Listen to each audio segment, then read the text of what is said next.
there was a sign in the yard that says, "Don't worry about the dogs. Watch out for the pig." Yeah. But I'm like, what did they mean by pig? And I was like, okay, I got to go up to the house. I got to go, got to go see the customer about this. And I hear, and I'm like, I mean, I don't want to. I've been bugging Dad to let me eat one of his peacocks. He won't let me. I mean, I would think you'd. No. I'm going to leave it. I'm going to leave it. I'm going to be nice. I'm going to be nice to him. He has peafowl. That sounds worse. Peafowl. Leans on back. I jokingly put him in a sleeper hold and start to playfully sink it. Not hard. And he looks back and goes, okay. I said, night, night, buddy. He went, okay, but I'm still going to hold on to the erection. And just so he can hear, I whisper, so will I.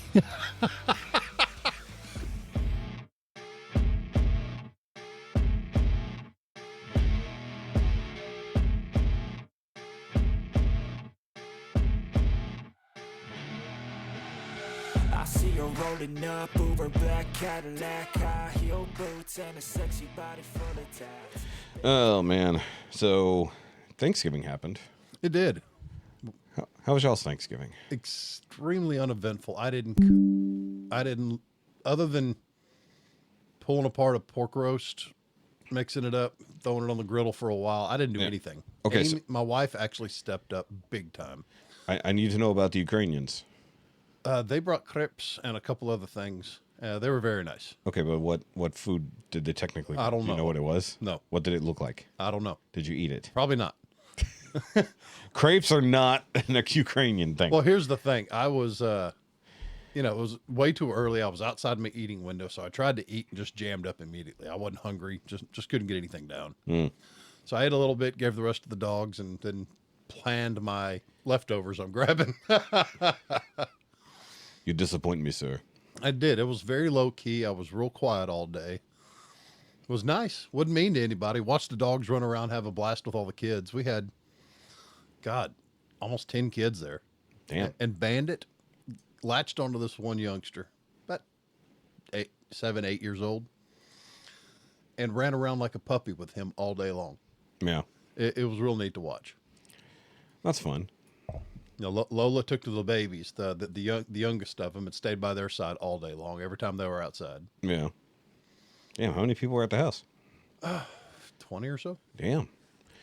I mean, we went to my mom's, and it was just us four. Nothing else. And then, okay, so for me, we were supposed to discuss, me and my mom were supposed to get together and figure out who was going to cook what. I was supposed to help her figure out, other cooking options. So her 76-year-old ass didn't have to do everything.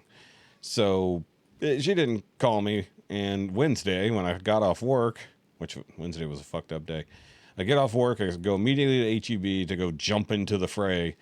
And once again, unto the breach. Yeah. So I call her and I'm like, hey, what did you want me to get from H-E-B? You said you wanted some help cooking. I was like, I was going to get a turkey breast. And she's like, oh, well, I went ahead and got a whole turkey anyways. I've already got it ready to go. And I'm like, this bitch. So turns out she just went ahead and bought everything she effectively needed. Yeah, that's or could fit in the oven. Amy did a good job delegating. Yeah. So she only had to do, 3 or 4 dishes total. Mm-hmm. We wound up with 11 desserts. That's too many. It was insane. Amy did her dark pecan pie, which was so good. It was fantastic. I think I've had one like that where it's kind of almost a fudgy filling, not a. But still, all the same flavors, just darkened and intensified. Yeah, I got you. It was so good.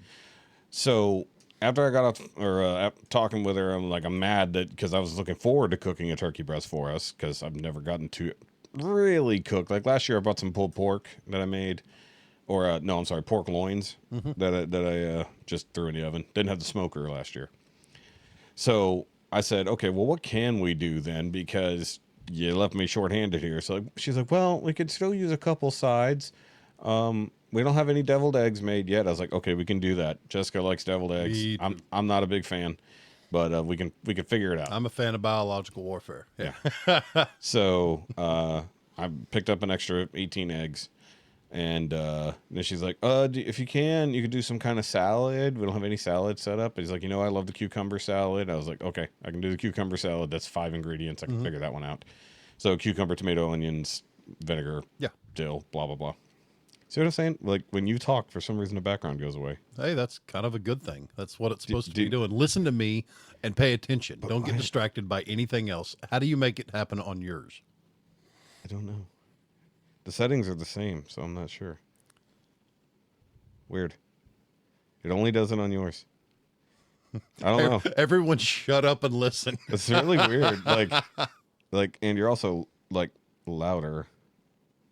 Strange. I'm actually awake. Yeah, you are awake. That helps. So I'm gonna increase that on mine. See if it helps at all. Okay, either way, it doesn't matter. It's not that big a deal. So, anyways, cucumber salad, and I said, look, I'll grab some coleslaw. HEB makes a good coleslaw.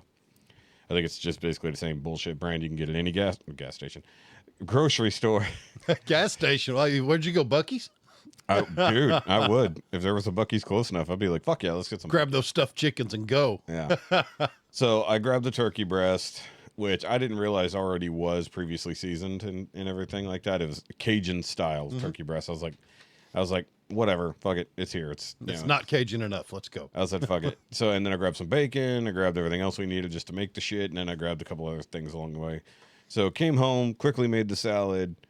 By that I mean chopped up a bunch of shit, poured vinegar on it, threw it in the fridge, and then opened the turkey breast. And I looked up a couple different recipes, one of which was doing a dry brine. And I said, okay, well, I can definitely do that because a wet brine's gonna not happen. It's like I don't have anything in my house that will fit a fucking turkey breast. No, you could have done the chicarder with a vacuum sealer. I don't have a vacuum sealer. Doesn't do me any good. But I figure also it's been pre-seasoned and it's already been vacuum sealed, so it's entirely possible it's already kind of full. Been done, yeah. So I just cut off some of the excess skin and covered it in salt, brown sugar, and stuff like that. Actually wiped off most of the Cajun seasoning that was on there, replaced it with my own. And put it uncovered in the fridge on a grill rack for 12 hours. So got up Friday morning and seasoned it with the same kind of sweet heat rub that I've picked up before. Really, really like that rub on chicken. So, and then I wrapped that bitch in bacon. Very good. And then also coated all of the bacon. That helps everything. Yeah. So you coated the bacon in the sweet heat? Yeah. Good. So the turkey and the bacon were covered in sweet heat.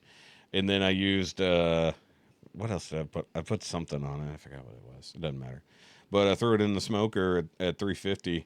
But, dude, Thursday morning, that smoker did not want to heat up. It was cold. It was chilly. And what I didn't realize is because I had cleaned it the day before just to make sure that I got all the ashes and shit out of it, I didn't realize I left that bitch open all night. Oh, dear. And it got moisture in the ignition chamber? No, it was just that fucking ice cold because it got down to like 40 overnight. And so it took like an hour to heat up? It took so fucking long and then it wouldn't stay. Like it was peaking at like 270. It would not get to 350 at all. Oh, really? Yeah, so it took a long time, and I actually had to crank it even higher just to get it to stabilize at 350 with how cold it was outside. And then eventually it was fine. I mean, everything came out great, and I sprayed it every now and then just to make sure it didn't dry out. I mean, it wasn't going to dry out. It's covered in bacon. Right. So, and like I told you earlier, I was capturing all the bacon fat because I didn't feel like starting a fucking 3-alarm fire. Because I made the mistake the last time I did bacon wrap something, I didn't put anything to catch it. So, I mean, mind you, the pit has a system in it, but when that fucking plate is 400, 500 degrees to keep the whole thing hot. Oh, I've started a fire in my pit boss before. It was entertaining. I damn near did the last time because I forgot what I was smoking. All I could do was unplug it and shut the door. Yeah, that's all you're supposed to do. Yeah, unplug it, shut the door. Pray. If you can shut off any air sources, then it'll go out. And like that, I nearly had a fire the last time I meant to run to the store, grab something, and come back. I think I told you about that one because I was literally on the stairs and I went, "That's a funny smell." I was like, that's not good. What? let me go check. And then I went back inside and there's just smoke pouring out of the motherfucker. Because I would have been like all the way downstairs in my car looking up and I've been like, uh-oh. Oh, mine's doing a good cleaning right now. Yeah. I found this. It's a degreaser, orange oil based degreaser at I think Home Depot. It works great. Mm-hmm. Yeah, Matt told me about that one, but I ended up getting this other one from well, it's off name. It's not. It doesn't say 4 grills, so it's cheaper. Yeah. Well, this one is a basic degreaser for everything, and I used it on the oven. I used it on the stove. I use it on the thing. It cuts that grease like a motherfucker. I'm like, even the Pit Boss degreaser did not degrease like this does. It's really good. Like there, you can still see like. Trust me. Last time I cleaned it, I come out of there up to the elbow looking like a cultural appropriation nightmare. It was awful. You were going black armed. Or alien. Alien. Yes. Speaking of which, we'll talk about that here. Yeah, in a minute. we'll get to them. We will get there. I'm just making sure if Shaun I actually covered all of them. Really? Yeah. Cool. It was an 11-hour shift. I had to do something. That is fair. That is definitely fair. So, hey guys, welcome to this Cyber Monday. Oh yeah, we're doing a show. We're doing a show. That was our cold open, much like my barbecue pit. It was a cold open. So I make myself laugh. All right, guys. So welcome back to the Now You Made It Awkward podcast on this Cyber Monday. Fuck. I fucked up what I was I thought of say. something stupid. Got to quit laughing. I did. I thought of something stupid. What I was going to say. What I was trying to say is Okay, who's the stupider? Who's the stupider? probably yours, but mine was welcome back on Cyber Monday, fellow consumers. You know, Mine was kind of like in prison, a cold open. no, Oh, nope, no prison jokes. Either way, episode 121 here of the Now You Made It Awkward podcast. 21 already. Wow. 121, yes, we're plowing through them, man. This time last year, I was struggling to scavenge one. Well, weeks happen, you know. Yeah. Well, we only took like 2 weeks off, and we used to be ahead of ourselves. Now we're not, but we need to get ahead pretty soon. But yeah, this time last year, man, I was struggling to get somebody to come on because everybody was super fucking busy, and so was I.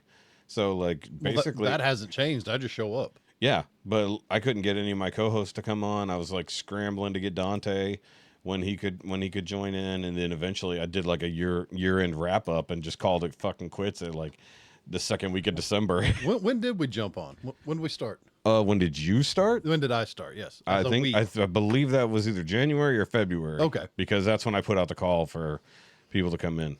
Yeah. Yeah, that's how that Yeah, works. yeah. By the way, my name is Shoky. You can follow me at all the Shoky related things down below. And of course, make sure you do the like and subscribe thing here on the YouTubes. And if you're listening on any podcast apps, please rate us if you want to, because frankly, the numbers over there are kind of embarrassing, if I'm honest. But it seems like someone every now and then just downloads like 30 or 40 episodes at a time, and then nothing for like weeks, like 1 or 2 a week, even if I had proper tags.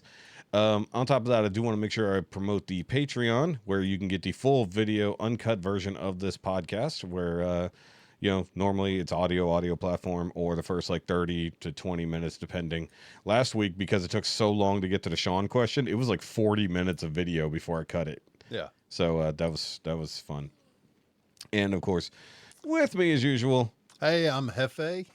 You can follow me on the Instagram at GroundedAndGrumpy if I ever decide to post anything, which I may. Who knows? I think you just keep forgetting to. I do forget. I get busy, You're just not used to it. Well, I work 6 days a week, and I'm nonstop go, and I'm hardly at the farm half the time. Yeah, but you're also not used to doing like the influencing thing. I am not. Yeah, not that you are an influencer, but that's a thing. So I'm under the influence sometimes, but I'm not an influencer. that's normal and currently. Right. And guys, of course, you can write into this show like we tell you every single week at NowYouMadeItAwkwardMail@gmail.com. Surprise, surprise, no emails. Have you checked? I've checked. I check every day. Really? There's no email. I sent one last week during the podcast. You did not. I did. You did not.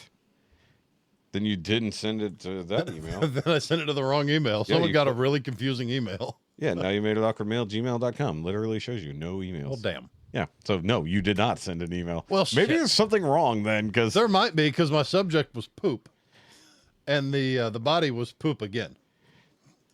that much like you. Yeah. Just because I'm 12. Yeah. There's literally nothing. So yeah, you must have typed it in incorrectly. You can also communicate with us on our Facebook at the Now You Made It Awkward podcast on Facebook. Correct. Yes. Video messages. You can write us regular messages. Comments. Yeah. We will respond and interact with you. The last actual email that I have was from April. The month, not a person. Okay, so Shaun has sent in a question. Good. There it is. Literally, just like Shaun does on the Facebook just literally, account. You can just send us a voice message. Yes, literally just in time. He just told me he did, so that's funny. And in one of these days, I will not get completely washed out like this. It's so bright. All right, so let's see what Shaun has in store for us today. Check the volume. Question for the pod. Due to recent events and being a disgruntled employee, I have a question for you two guys. He is disgruntled. Have you ever put hands on a boss before? For whatever reason. I have. It's not this boss because he's old and he'll die. But I have put hands on a boss before who told me to do something and then that was illegal. And then we got in trouble and he tried to pin it on me and I jerked his punk ass over the desk. Damn. But that being said, That must have been in the oil have you field. guys ever put your hands on a boss before? And if you haven't, which one do you really want to? Okay, well, for the legality's sake, I don't know that we could technically admit to I'm any not crimes. jumping in on that. I can admit to being very angry with bosses. Sorry, I wanted to put these together.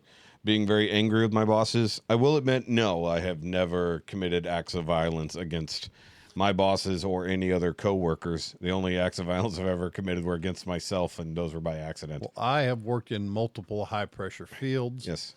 Very intense, and I am in no way, shape, or form going to ever admit that I laid hands on anybody, regardless of employment status. Yeah, so bad question this week. Yeah, bad Shaun. question. Although we have been talking. Last week was really rough for him at work, and the stress is really and truly getting to him, and it's bad. It's real bad. Like, he and his boss got into some words. I mean, I don't want to speak for him, but like, he was ready to fucking quit over some nonsense. And I do agree with him that given the situation, I'm sure he won't mind telling a little bit, but he has an agreement with his boss about what overtime is valued at. You know, because he does work a decent amount of overtime. Right now he's working his ass off to pay off bills, stay afloat. He's got not only his main day job, he comes home for like half an hour, eats dinner with his family, and then immediately goes to work on all the side gigs, the other cars he's working on for other people. And then sometimes he's got to go do other shit just in general.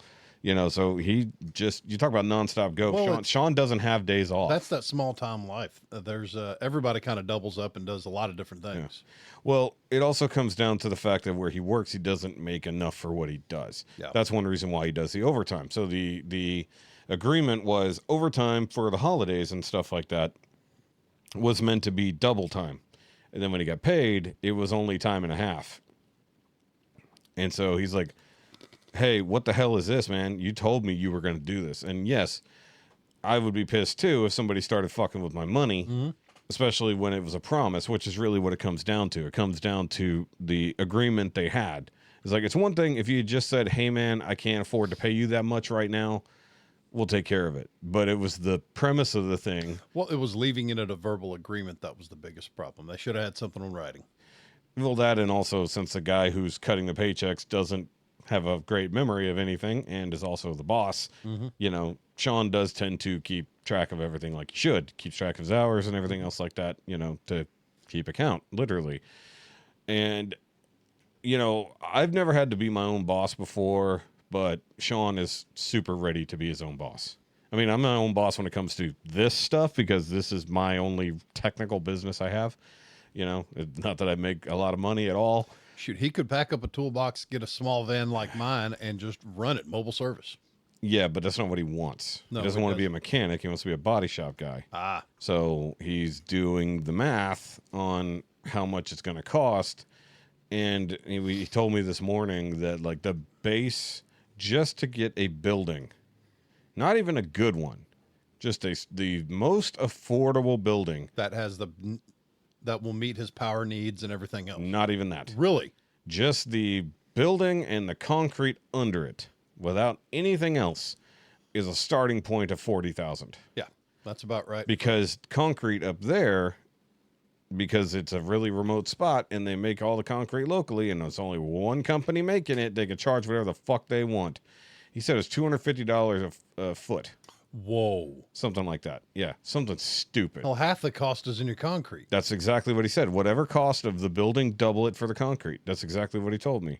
And I'm just like, that's fucking insane. I was like, you could come down here and find a fucking, I guarantee you, there's a small business park being built right over by the airport. It's actually done. Nobody's leased any of it. He could lease one of those buildings for less than he would have to do that. I mean, mind you have to move down here with everything he's got. Well, there's some new things opening up in New Waverly. Yeah, And there's new things opening everywhere. But it's just like, but where he's at, and it is the hard part of living in a small town, because what do? You already have people who live with you. well, as a body shop, there are also restrictions and everything else you're going to have to meet. And Well, there's a zoning lot. issues because of the what you're exhausting with fans and your overspray and all that Well, other stuff. that's what filters are for. But the thing is that he was telling me about a lot of just the basic equipment you got to have just to get off the ground. There is a software that allows you to run estimates that will be covered for insurance. I never knew that was a thing. Like, you figured this shit just like you figure it out. No, this software ties together, and you got to pay a licensing fee for that software. So that's like But that couple software, thousand. utilization of that software stops insurance from arguing with you. Yeah. Hey, this is what it said. Yeah, and it's accurate to current rates and everything else like that. Then you have also the very expensive paint blending machine. You know, there's all that shit. So I mean, like, just getting started would be And your a fuckload of money. consumables alone. Yeah, not even, and then talking about getting a paint booth, if not two. Good not, guns, because Oh, he's got guns. That's decent not a paint problem. guns are almost disposable after a certain amount of uses. Well, currently he's got paint guns. Because I know He's some bought guys more. that'll grab the $30 Harbor Freight special, Yeah, 3 cars on it, toss it, get another one, just charge Yeah. it to the customer as a consumable. yeah. So I mean, I think just the hard part is he's at a crossroads of life. Like, I don't want to. It's not a midlife crisis or anything else like that, but it is a crossroads of life. And like, the only thing I can tell him is like, you got a couple options. Stay doing what you do and stay miserable. You know, shoot your boss. Don't do that. But that's, you know, it's technically an option, but it's definitely not an option. Don't do that. Or find a way to step out on your own, you know, and he's working on doing the math on what he's going to take to.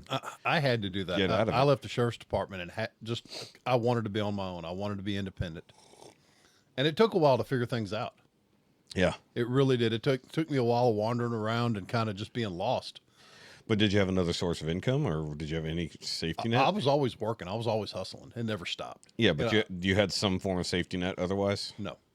No Amy income, nothing? Well, she was working, but Okay. that helped a little. Yeah, I mean, having any other source, like, if I quit my job, the biggest kick in the teeth will be insurance. Yeah. After that, I could find a job that would probably pay me what I make, but I'd have to work 3 times as hard, you know, to get what I make, depending on where I go, obviously. That's where I'm at right now. But for me, my problem with, like, okay, even if I don't like my job and I'm dealing with a lot of nonsense, especially this time of year, it still pays me a stupid amount of money to not do a super hard job. It's occasionally a difficult job, but it's not a hard job. You know what I mean? It's like nothing truly difficult about what I do. It just might be really hard work occasionally. Otherwise, it's a lot of doing the shit I'd want to be doing anyways. With the random running from 4-legged creatures. Nah, I met some nice dogs recently. Yeah. You know, that's one thing about having customers kind of all over the county is like you run into every type of thing. And Chihuahuas and Schnauzers are still the meanest dogs I've ever encountered. And any type of healer is the most nippy. They are. But, well, I've been hurt the most by Well, healers. that's in their nature. That's how they move animals. Yeah, well, he bit my hand. Animals don't have hands. Yeah, don't pet. I wasn't trying to pet. I was doing the smell, you know, just give a quick smell. Yeah, don't give them that and get either. my finger. That's just asking to be motherfucker. bit. Yeah. No, I think part of that was that other employees take treats, and when they expect a treat and there ain't one there, they still like, maybe there's a treat here. I don't know. Actually, the funny thing is, funny story. The other day, I did go to a house with a blind dog that came running out, and like I'm trying to go up to the house, and the customer comes out, and she's like, "It's okay." He's like, he's blind as hell. He's like, he'll probably smell his way to you. And then he just like comes up and then he starts smelling. And I'm like, put my hand out and he's like, okay. And like, he just kind of starts walking off. Roomba's his way back. Yeah. Well, I don't know if I told you about this, but the weirdest one that I've ever encountered going to a customer's house was there was a sign in the yard. It says, "Don't worry about the dogs. Watch out for the pig." And I'm like, is this a joke? Like, because over to the right, there was a whole bunch of dog cages, and the dogs within the cages are also on a long lead. So, like, even they can't even get to the fence if you go near the cages. Mm-hmm. It's like, if you got to chain up your dog inside their own kennel, it's like, you might need to work with your dogs. Yeah. But I'm like, what did they mean by pig? And I was like, okay, I got to go up to the house. I got to go see the customer about this. And so I get up halfway to the house. It's like a good walk from the driveway. And I hear, and I'm like, there's a fucking, and then this massive, had to have been 250 pounds if it was 10.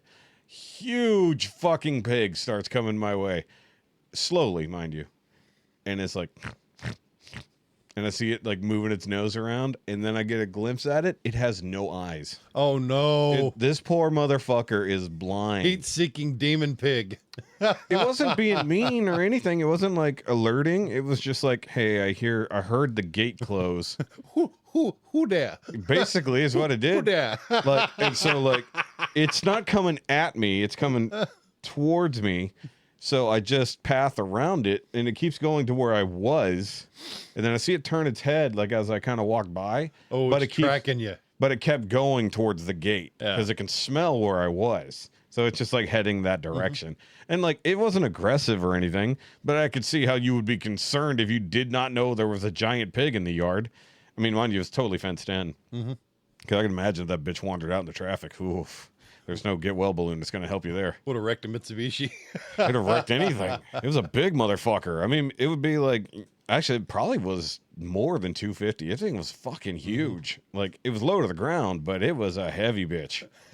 And I was like, okay. So, I met with the customer right quick, and I'm like, hey, I met your pig. And she's like, oh, yeah, okay. It was like kind of a, oh, I think they were actually surprised to see me at the door. Like, hey, there was a sign.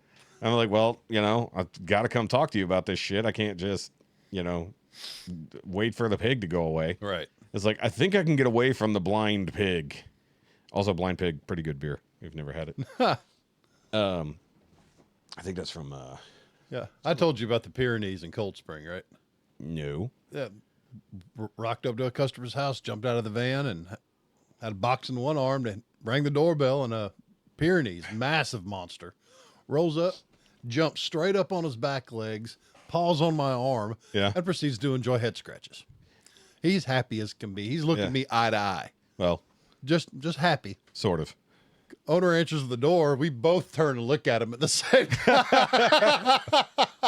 She says, hey, you made a friend. Yeah. I said, I'm not worried about him. I pointed a goose around the corner that's eyeballing me. Geese are fucking evil. I said, it's your velociturkey right there that's screwing with me. Dude, I have fucking had to run from a couple of fucking geese in a yard before. Like, luckily I was close to my vehicle. Velociturkeys are the cobra chickens. They're evil. Like, we had to talk. Swans are meaner than hell. Dude, I fucking had this exact conversation. Like, I forgot who it was. Was somebody at church, and they were bringing up. It was some joke about swans, about eating swans, and I'm like, I mean, I don't think anybody would eat swan. I would. I mean, people can eat goose, but I don't know record of people eating swans. It was during the Patreon. It was the Thanksgiving trivia night we did on the Patreon, and they were talking about what did they have on the first Thanksgiving, or what didn't they have, and it was like turkey, something else, and swans. And I was like, well, they didn't have turkey. I know that for sure. But then I was like, oh, seagulls was the other part of it. And I was just like, so swans. So it said they did not have turkeys, which leads me to believe they had seagulls and swans. Squab. It didn't say squab, but the point was like the other ladies on the Patreon, they're like, and I mentioned, I was like, I've heard people eat, having goose. That used to be a quote unquote delicacy. It's like, I don't know anybody eating swans because it's hard enough to eat a fucking goose. They're mean as shit. They're like, they will attack you, but swans are evil. And they're like, really? I'm like, have you never encountered a fucking swan? Those fuckers are evil. Let's see here. Celebrity chef Mario Batali Oh, God. describes swan meat as deep red, lean, lightly gamey, moist, and succulent. Some say it's more regal and untouchable than chicken. I mean, literally untouchable because you're not fucking dealing with one. You got to earn your dinner with them. Okay, so it's kind of hard enough to kill a turkey. Like, try to fucking kill a swan. From the sound, it's Without a gun, I should say. From the description, it sounds like It sounds like super duck. a juicier duck. Yeah, Well, it says lean, so But moist. duck is fat. and moist and succulent. Weird. I don't want it. I'll try. I mean, I don't want to. I've been bugging Dad to let me eat one of his peacocks. He won't let me. I mean, I would think you'd. I'm gonna leave it. I'm gonna leave it. I'm gonna be nice. I'm gonna be nice to He it. has peafowl. That sounds worse. Peafowl. Peahens. Because realistically, the peacock is the male. The male. Yeah. It's weird that they call the species after the male. Right. But there are peahens. Well, it is a rather. What did I hear someone describe a peacock as? A disco chicken. Disco chickens? Yes. Yes, that's definitely one of That them. worked. I heard one that was significantly less LGBTQ friendly name. Really. Yeah. Go. Pause. And he was right. Yes. Yeah. Or here's a clean version. Rainbow turkey. There you go. There we go. Clean version. I found it. I found the nice name for it. It was kind of true. I mean, whatever. Either way, edited things. Sorry. Trying to be nice to the internet today. I don't know if anybody ate peacock at any Thanksgiving though. Could do. Yeah. Could do. But I mean, do you treat it like you do a chicken when you have to kill it? You just grab by the neck and swing around? When in doubt, I treat it like a brisket. Smoke it, I don't wrap mean it, cooking. let it go. I meant killing. Because like with a chicken, you just grab by the head and you know. Well, they got those long necks, so grab one end, cut the other, and I guess if you just really want to be a fuckhead about it, Bob's chop. your uncle, Fanny's your aunt, you're done. I mean, go in with some fucking hedge clippers. a katana. No, I mean much harder. Because at least if they're coming at you, hedge clippers, you just get them to go in. What's the weed whacker for? But now, well, I mean, if you got metal blades, maybe I got me an idea. that's for shredding the swans. We have a pulled pork later. No need to eat swans. It's pointless. Just let them. Because I think they mate for life too. I don't think we need to fuck with them. I think they're when it comes to monogamy, they're great. But their social niceties leave something lacking. I think there's a reason why they hang out with geese. They're like, we are superior to you, and they're like, we will kill you. You ever seen this? You ever seen the goose hiss? Have you seen the inside of a goose's mouth? Yeah, the teeth. Holy shit. And the tongue is Yeah. fucking serrated. Yeah, they're demons. It looked like the fucking alien from the second one I watched last Yes, night. we'll talk about that here Holy in a second. shit. So like, but they hiss. You ever actually heard one hiss? It's fucking weird. They're fucking evil, man. Yeah, I heard a Mexican dude came running up from a work site, Yeah. just hauling ass. Yeah. He said he was chased by it was a swan. Yeah. He called it a cobra chicken. I mean, I've heard cobra chicken before. Some Mexican dude. Cobra Just the way chicken. I Actually- think I've told the story here. The way he said it, he said, "Me don't like no cobra chicken." Yeah. Nobody likes cobra The chicken. what? I'm gonna write that down. Nobody likes cobra chicken. That's the title. Speaking of which, let's talk about your homework right quick. I'm gonna put the camera on you while I make this. Yeah, I've been last night I had an 11-hour shift to kill and a lot of nothing to do. So I jumped into the 3 most recent Aliens movies on the franchise. It was Prometheus, Covenant, and Romulus. Yes. And at the end of the night, they all blended. I'm not sure where one stopped and one began. Well, the first 2, yes. The third one, clearly far more actually alien movie. The third one was excellent. Yeah. So good. Yeah, that was the one that I talked about last week where I said it was just It was fantastic. above It was average. well done. yeah. The Prometheus, way better than I thought it was going to be. Yeah, so why did you say that? You said you thought it was better than I you thought it was just going to be crap. What gave you that impression though? Just initial impression. Hey, they're trying. It's another alien movie, and Technically not. It's the only one that does not have alien in the name. no, it doesn't. But Because still. it was not intended to be an alien But it movie. was neat to see kind of where everything started. Yeah. That whole concept of It was real unique. the concept of the engineers. Giant monster with his massive 12-pack. And Yeah. And in Covenant, you get to see, like I told you last week, the different levels of the engineers. So Yes. you got to see the ones who were like the explorers, who were clearly like the elite class, and then you got to see just the people on the fucking ground who just look like white bald humans, basically. yeah. You know, with dark eyes. But Until they showed up at angry. so the thing that has kind of been left. What I was left to believe that if they got rid of their synthetics altogether, Yeah. 90% of their problems would go away. But I Because like. it's always the synthetic stirring shit up and the root of all the chaos. Here's the funny part. What if this is the Uber prequel to Dune? Because you start getting these synthetics and you get these fucking thinking machines that'd be that are weird. halfway controlling everything else. But one thing that was interesting about, well, not interesting, something that's been left kind of in the air. So between Prometheus and Covenant, you follow David, that particular synthetic who worked directly for Mr. Wayland, who was trying to basically become immortal. Mm-hmm. He wanted eternal youth, and he thought that the engineers would grant it to him if he just found them. Yeah, that didn't work well. He got backhanded for his troubles. I don't know and why. Launched. Yeah, I don't know why he thought that he was just going to be like a magic genie, you know? Hi. Yeah. So remember what I told you is like the older these people get, the stupider they are. Every single person in that movie, except for Shaw, was fucking retarded. Yeah. Like in Shaw, ultimately, That was neat, landing on that planet, exploring the ship, seeing everything. The whole mapping it out with the drones is awesome. yeah. So they did the map that followed all the things, but then later they just completely forget. They don't know where anything is. They don't know had where a any- map. Yeah, they had a map. Yeah. So they continually make stupid ideas. You got these scientists, like the guy who decided to touch the vagina snake. I told you about the vagina snake. Those are creepy little things. Yeah, it came from just a fucking little inchworm, Yep. and it just evolved from the goo, the black goo. They grabbed his hand, wouldn't let go, broke his arm. Yeah. That was rough. Fucking terrifying.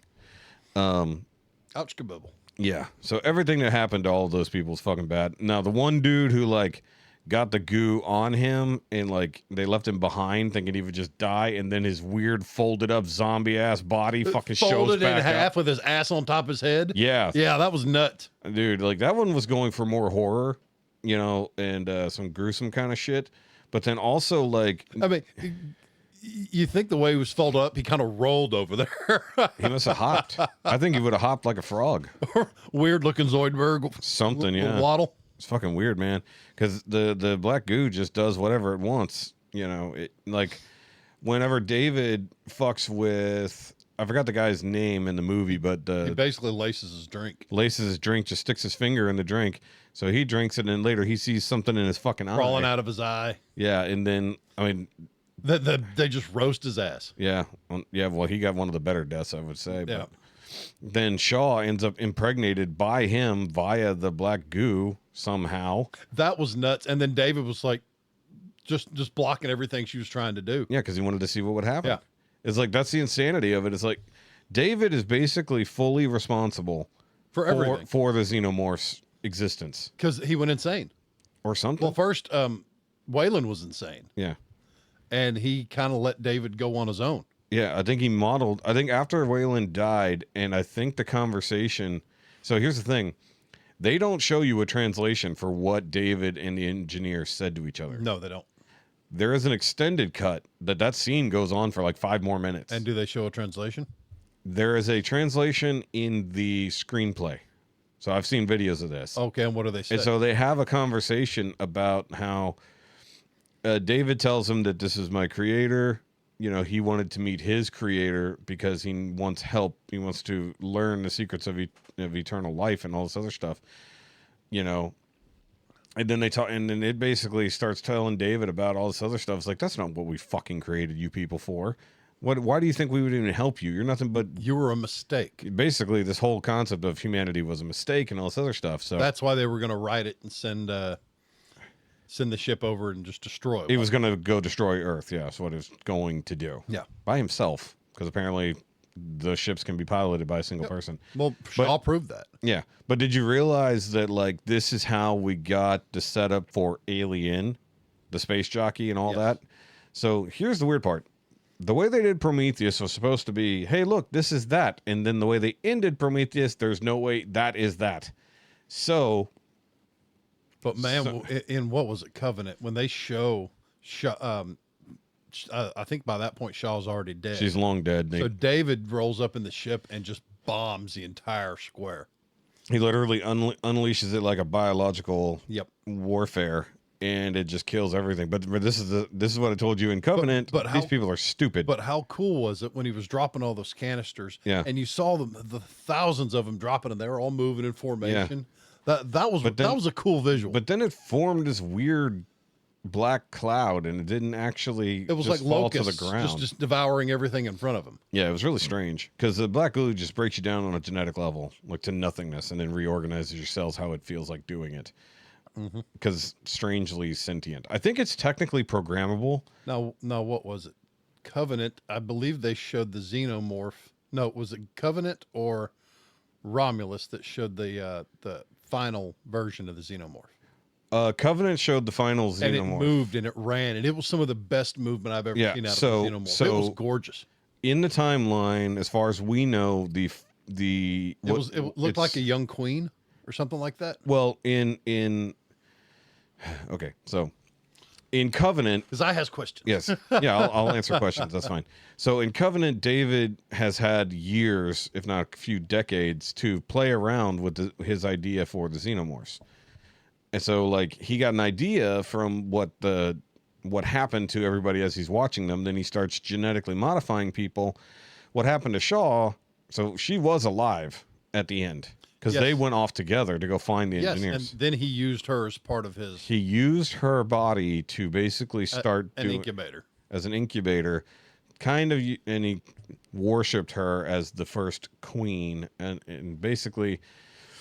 He's the one who, over generations, which isn't much for the black goo because it evolves so fucking fast, created the face huggers, created how they're supposed to get there. That was scary. The whole hordes of face huggers chasing them through the hallway. That was Romulus. That was sick. So that was in Romulus. So wait. Which one was it where he says, "Hey, don't"? They raise the temperature. That was Romulus. Okay, and they freeze. Yeah. They just don't see you. Yeah. Because apparently they see temperature. Didn't know that. So that actually added to the lore. We didn't know about that. So because man, those kids in Romulus, they went from a innocent smash and grab, get the hell out of there to what the hell did we unleash? Yeah. So in Covenant, we saw the neomorphs. So those were the white ones that came out of people who got the spores, got the black spores in them. One person. Those were those sleek looking xenomorphs. They were sleek and white. Like the xenomonkeys or something. They're called neomorphs. Yeah. So one of them erupted through a dude's back. That was really bad because we've never seen one do that. We didn't even touch on the cesarean scene with Shaw. With Shaw, yeah. So that was rough. So that was that. So she very quickly grew whatever. I forgot what that thing is technically It was called. A matter of hours. Yeah. I forget what that one is called.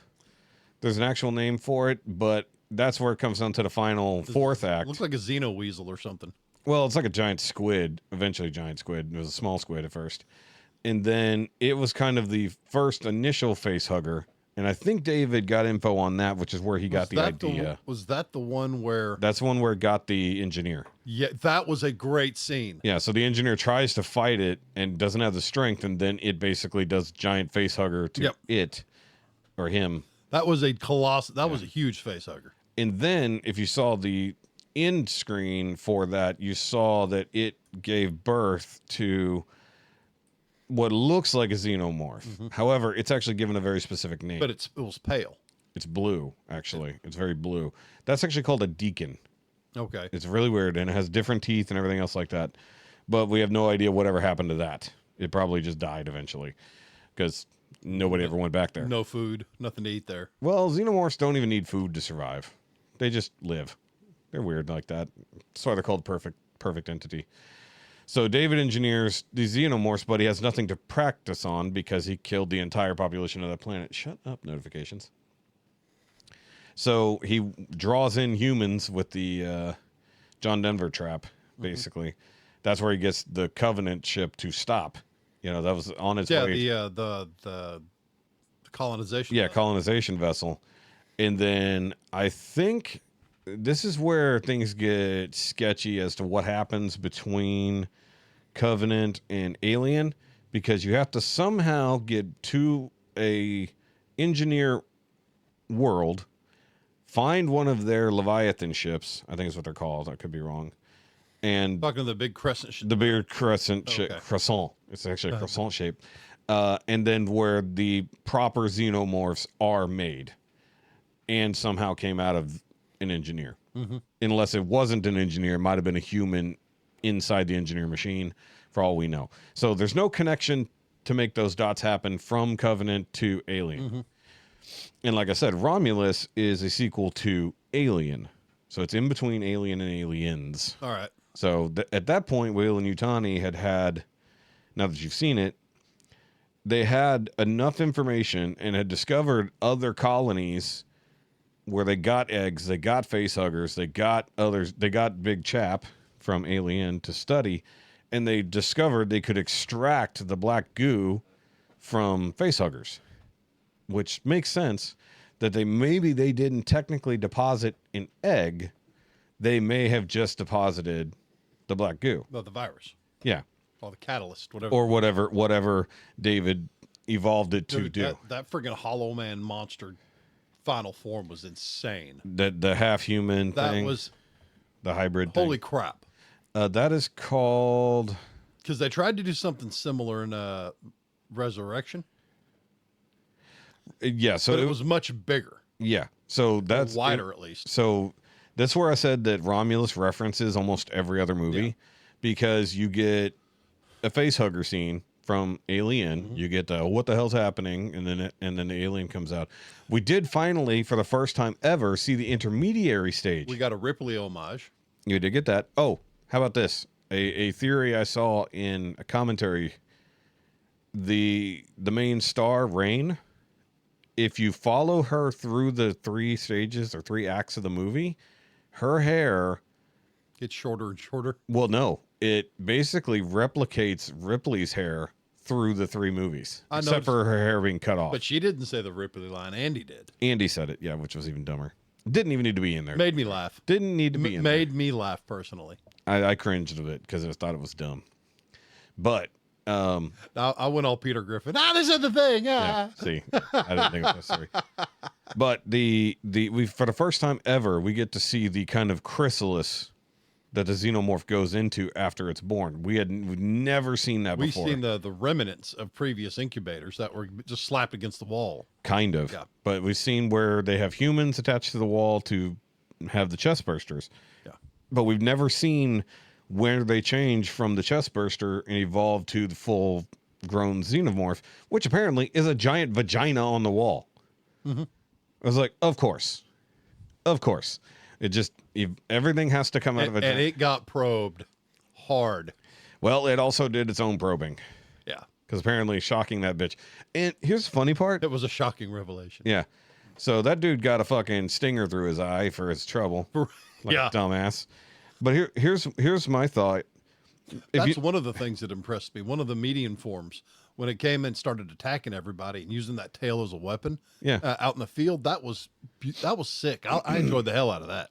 I think that was in Covenant. Yes. Yeah, that was a neomorph. Neomorphs were even creepier because they were spiky and tiny and fast. Yeah, it was in Covenant. Dude, that thing was quick. Yeah, super fast. There were 2 of them. And Yeah, they were David, about the size of a wolf or something like that. not even. They were like baby size, and then they grew kind of quickly, and then they There ran was off. one that was bigger. The one that David created with the actual face hugger. Yeah. That one was a proper xenomorph. Well, even out in that field when they were coming back to the ship, there was one of them that was bigger than the rest. It got bigger Yeah. because they grew super fast, like they usually do. But those were different because they weren't formed via a chest burster. They were formed by spores on the planet, because one breathed it in, the other one went in through his ear. So that's why one dude's head exploded and the other one that came out through the chest because it was in his lungs. So that was one of the more fucked up ways to develop an alien. So, but the one that was at the end of Covenant that would look like a proper black xenomorph was the one David created. That was good, and the movement from that was awesome. Even though it was fully CG. Yeah, but still, it looked. Yeah. It wasn't. You remember the first Alien? Yes. Guy in a black alien suit with jazz hands. Yeah. Throwing up. It wasn't that. It was fluid. I think the jazz hands were in Aliens. I could be wrong. Either way, my son and I were laughing at it. Yeah. We've been doing that ever since, trying to scare each other. But the I liked that in going back to Romulus, as they because it was a two halves of a station. Yes. So they were on the Remus side, and they went over to the Romulus side, and they're like, okay, they're fucking around with face huggers here, and then when the temperature control goes off and they all wake up, which totally tracks because we're like, why are they waking up now? It's like because the room got warmer. Because they were in stasis. Yeah, because they were in stasis. But that means they had taken them out of their eggs. So they were studying them and extracting shit from them there. And then obviously things got way out of control on the opposite side because you had the whole bottom end of that fucking station turned into a fucking hive and just aliens galore. It's like, oh, the company should have come in here and nuked this fucking place. It's like, the funny part is like the company never cleans up its mess. It's always some other The only asshole. safe thing is to nuke them from orbit. Yeah, well, couldn't even do that. Yeah. I mean, this was a very creative way to get rid of them in Romulus. The rings of the planet. That was awesome. Just grinding away the entire research And vessel. what I loved was at the end when they're finally on the ship and they're trying to escape and they're fighting with the fucking whatever the hell that thing was, the half human. The holomorph. Yeah. That's what I'm going to call it. So the thing is, it's partially human. Yeah.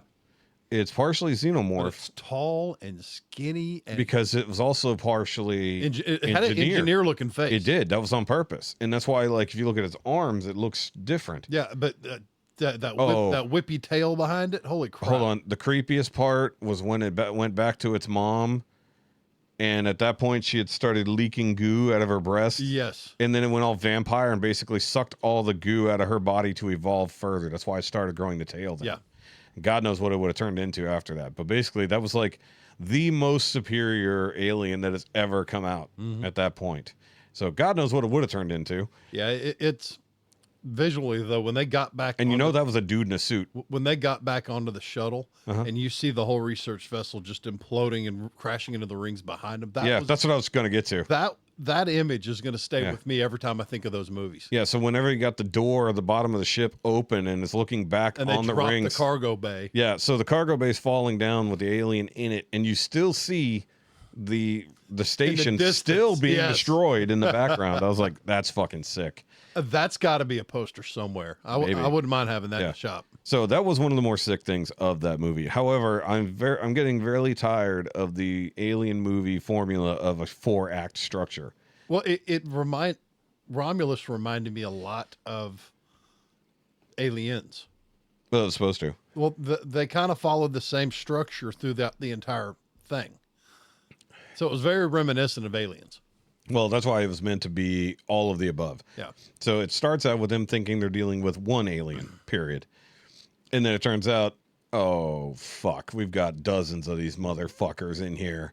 Like for every person. Them running through hallways, you just don't have Newt. Yeah. Well, they had Andy. Andy was They did have Andy. Well, also evolved Andy was crazy, I thought. That was neat until it went crazy. Yeah. So here's the other thing, and this is something that some people have been pissed off about. The Ian Holm robot. So the half the man he used to be guy. Yeah. So that's Dr. obviously Simon?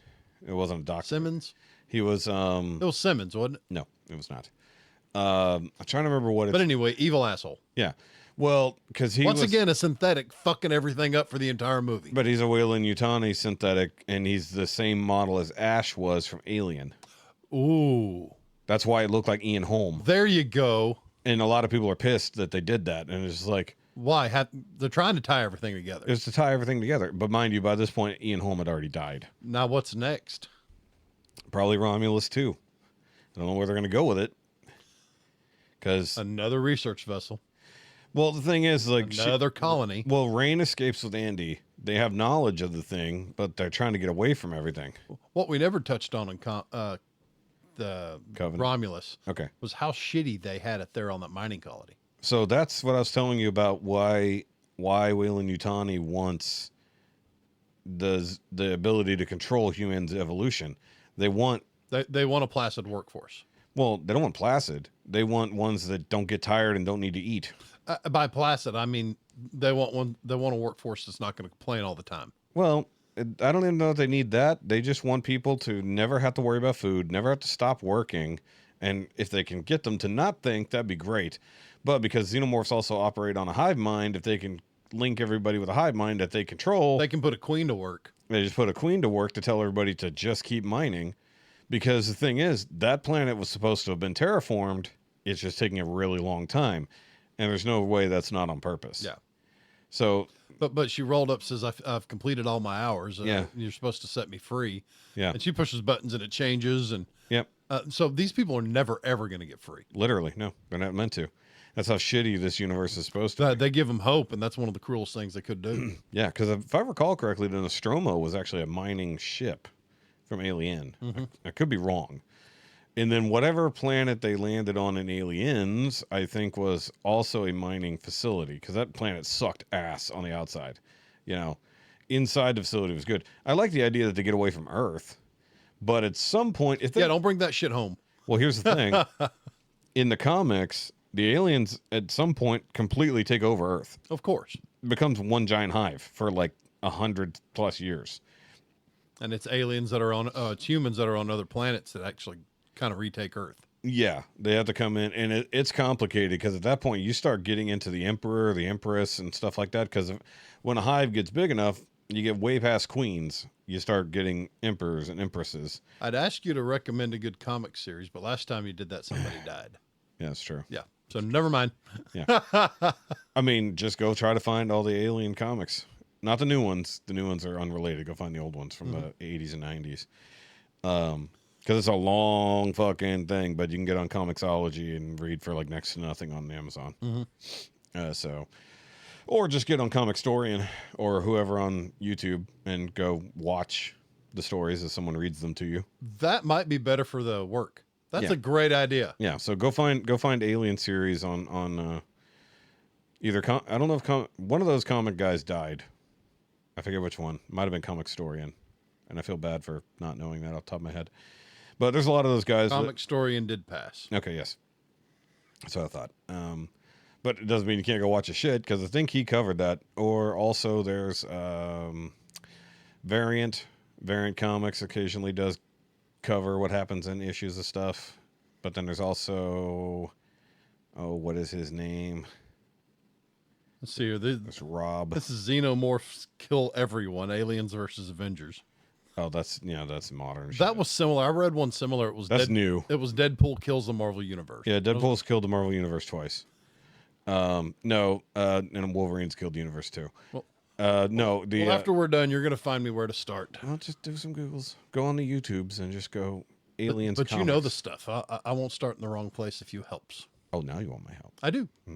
Sure. No, the Please. sure, sure. That's how I know this shit is by watching those videos. Yeah. And watching things like watching the breakdowns of like But are the they different like types of xenomorphs. Are they like hours long? Yeah, for compilation videos where they'll Good. compile entire readings of comics. Good, because I'm out of my robot fighting league stuff to watch. Oh, fine. I'm waiting for the 7th for the next tournament. Yeah. But yeah, basically that's how that shit goes. Like, I mean, even the AVP or AVP comics tied into that too. Because you dealt with the Yocha elsewhere, and then basically humans with predators trying to fight off aliens everywhere. But the idea where they had to like raid the like mega hive on Earth, and like they ended up like raining nukes down at some point just to get in. But also the Earth was like abandoned. Like humanity just fucking left, and basically the aliens completely took over. They were the only organism on Earth. Yeah, they destroyed all the flora and fauna. Everything. They had to have. Yeah. So they will just. We've never gotten to see what happens when they get complete and utter control of a They planet. end up devouring each other and going back into a stasis. They don't even It eat has each to be a other. big cycle. They don't eat each other. What do they eat when they eat everything else? Nothing. They don't eat. So they go into stasis. So and that's the thing is the xenomorphs do not eat. They kill. that's it. Yeah, that's all they do. They kill, they reproduce, they move on.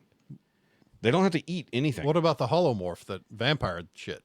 It went after that because it's partially human, and because she was leaking black goo, and because basically her and it were created in the same manner.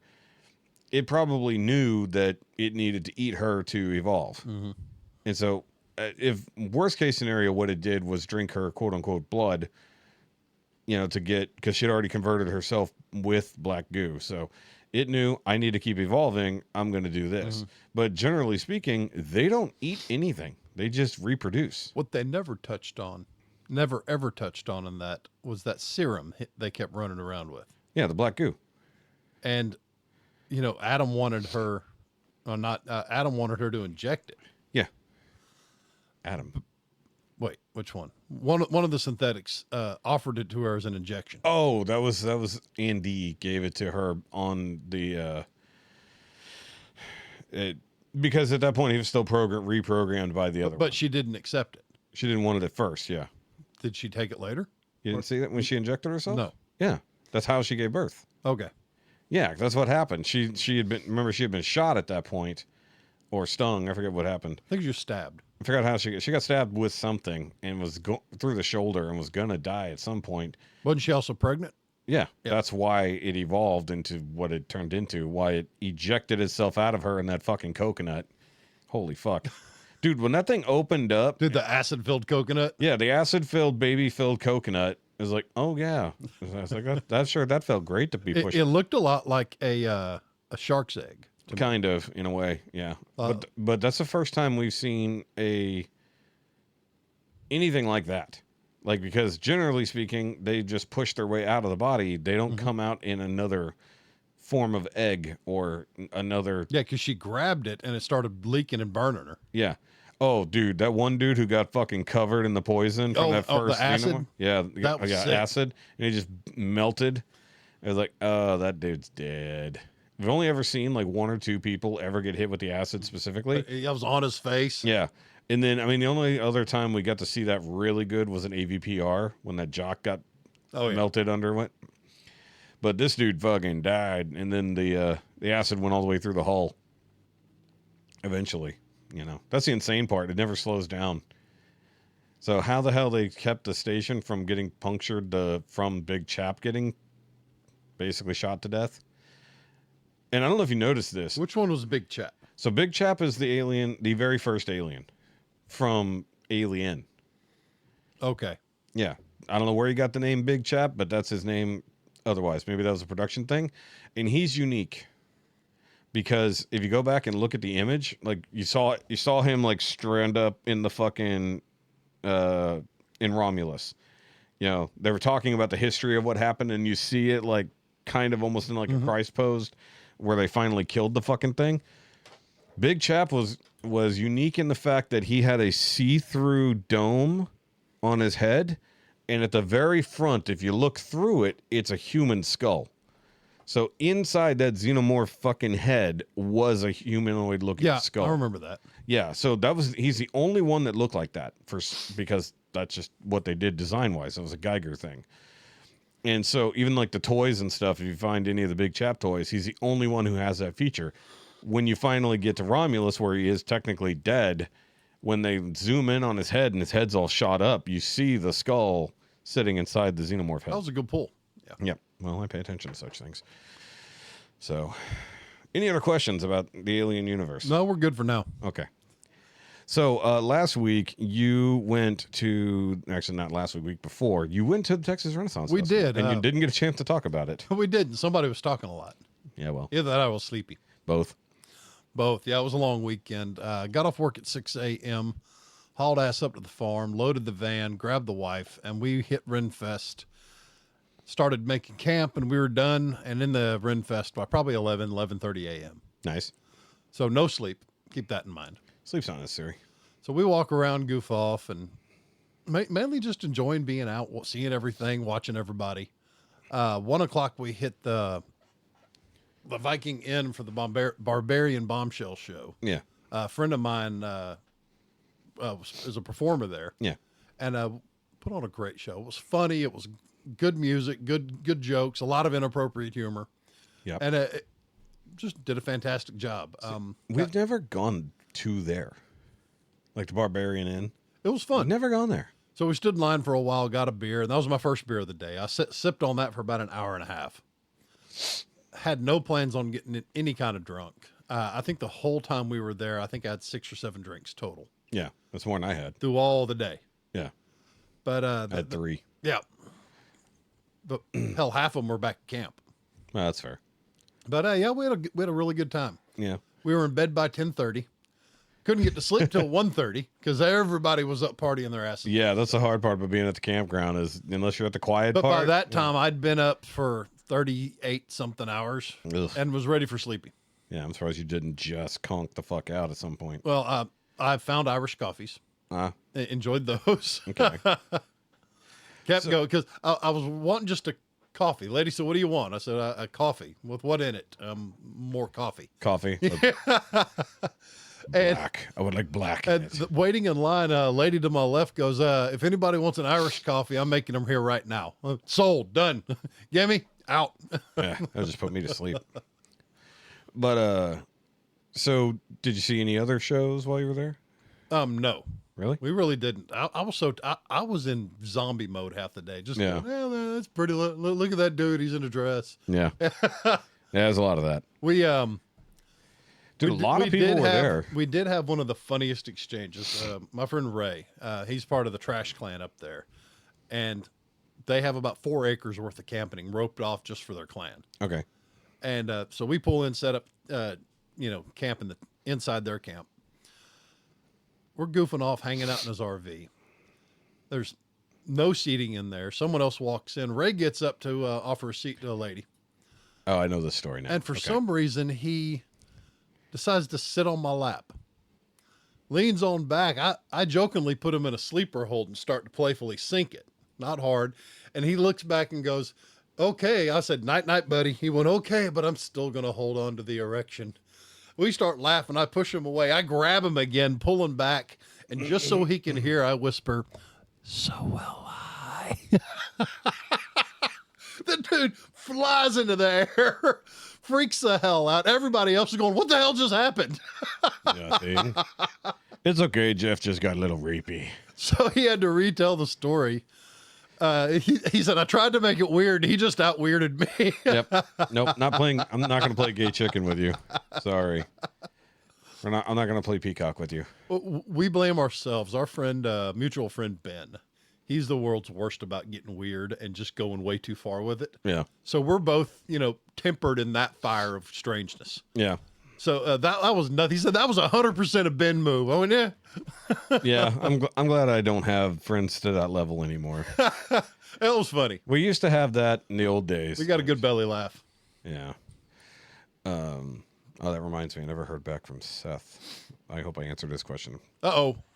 He sent me a question at like 3:00 this morning. And I'm just like, why are you texting me at 3 in the fucking... I'm the only weirdo that sends you shit in the middle of the night. In theory, yeah. But I hope that answered his question. Or he got the problem settled. It was a work question. But yeah, no, that just sounded like a lot of fun. But I knew a lot of people who were there Barbarian weekend. Yeah. And mind you, this past weekend... We were there the Highland Fling. That's what I meant. Yeah. That's what I meant. Sorry. You went to go see the Barbarians. Barbarian was the weekend before. And this past weekend was the whatever their big Celtic Christmas. Christmas or whatever they call it. Yeah. It would have been nice. Yeah. It was a gorgeous fucking weekend, but I was at work until fucking 4:00. I wanted to go. I had the idea of putting a bow on my sporn. But I don't know what the fuck you just said to me. would have been funny. Whatever. I would have loved to have gone, but Sunday, like yesterday, we did nothing. We cleaned like a motherfucker and took down the fall stuff. We're going to put up the Christmas stuff because Jessica had this idea that she was going to get up at like 7 a.m., get into cleaning mode, clean everything, pull out the Christmas tree and get all the Christmas decorations. Like, there ain't no fucking way. I was like, it's 8:00 and you're still wanting to go back to sleep. You haven't even started doing fuck all. We didn't start cleaning anything until about 11. And then we didn't actually get anything really done until close to 1:30. And we didn't start laundry until fucking 3. See, I throw my cleaning in like before I go to work at night. I'll get done with my shower, get dressed, all that. Yeah. And if I've got 10 minutes to burn where I'm just going to sit on the couch and watch TV, Yeah. then okay, clean. So this is the part that drove me nuts, and I didn't really rag on her for it. But she was off Friday and Saturday. I worked both days. And she could have done lots of cleaning while I was gone. She did fuck all. She stayed on the couch the whole time. Brother, you're preaching to the choir. Yeah, I know. And I said, and she was telling me, I was like, man, my lower back really hurts. And I was like, probably because you haven't really done anything or moved. And she's like, what do you mean? I was like, what did you do all day Saturday? Just sat here and watched TV. I was like, what did you do all day Friday? I sat here and watched TV. That's why your fucking back hurts, because you haven't got up and done shit. And then I tried to tell her, and we're going to have a real serious conversation real soon about this Ozempic shit. She took her fucking Ozempic on Friday morning after, Thursday, fucking Thanksgiving. And I'm like, was just, she made her fucking sick. I bet. She had a horrible fucking headache, literally all fucking day. And then she barely ate anything Saturday. I think at some point she threw up. I forget when. Because it gets so bad that she gets so nauseous. And she see, can't some keep people anything don't down. have any of those side effects. They just drop the weight. Some people. A lot of people have these side effects and they're bad. But of course, the main side effect is just how bad it fucks up your GI tract. Well, is it worth it? Is she losing weight? Not recently. But the thing is she also has just been not pigging out without it. Yeah. She's doing it once a week.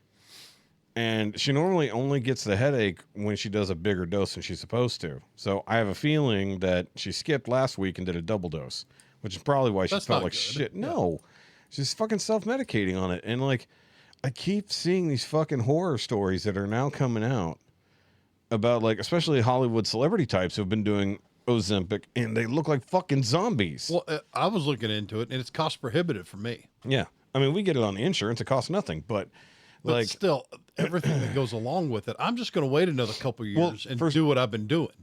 But for you, given the fact that you already have surgery to deal with your stomach, it would fuck you up. It would.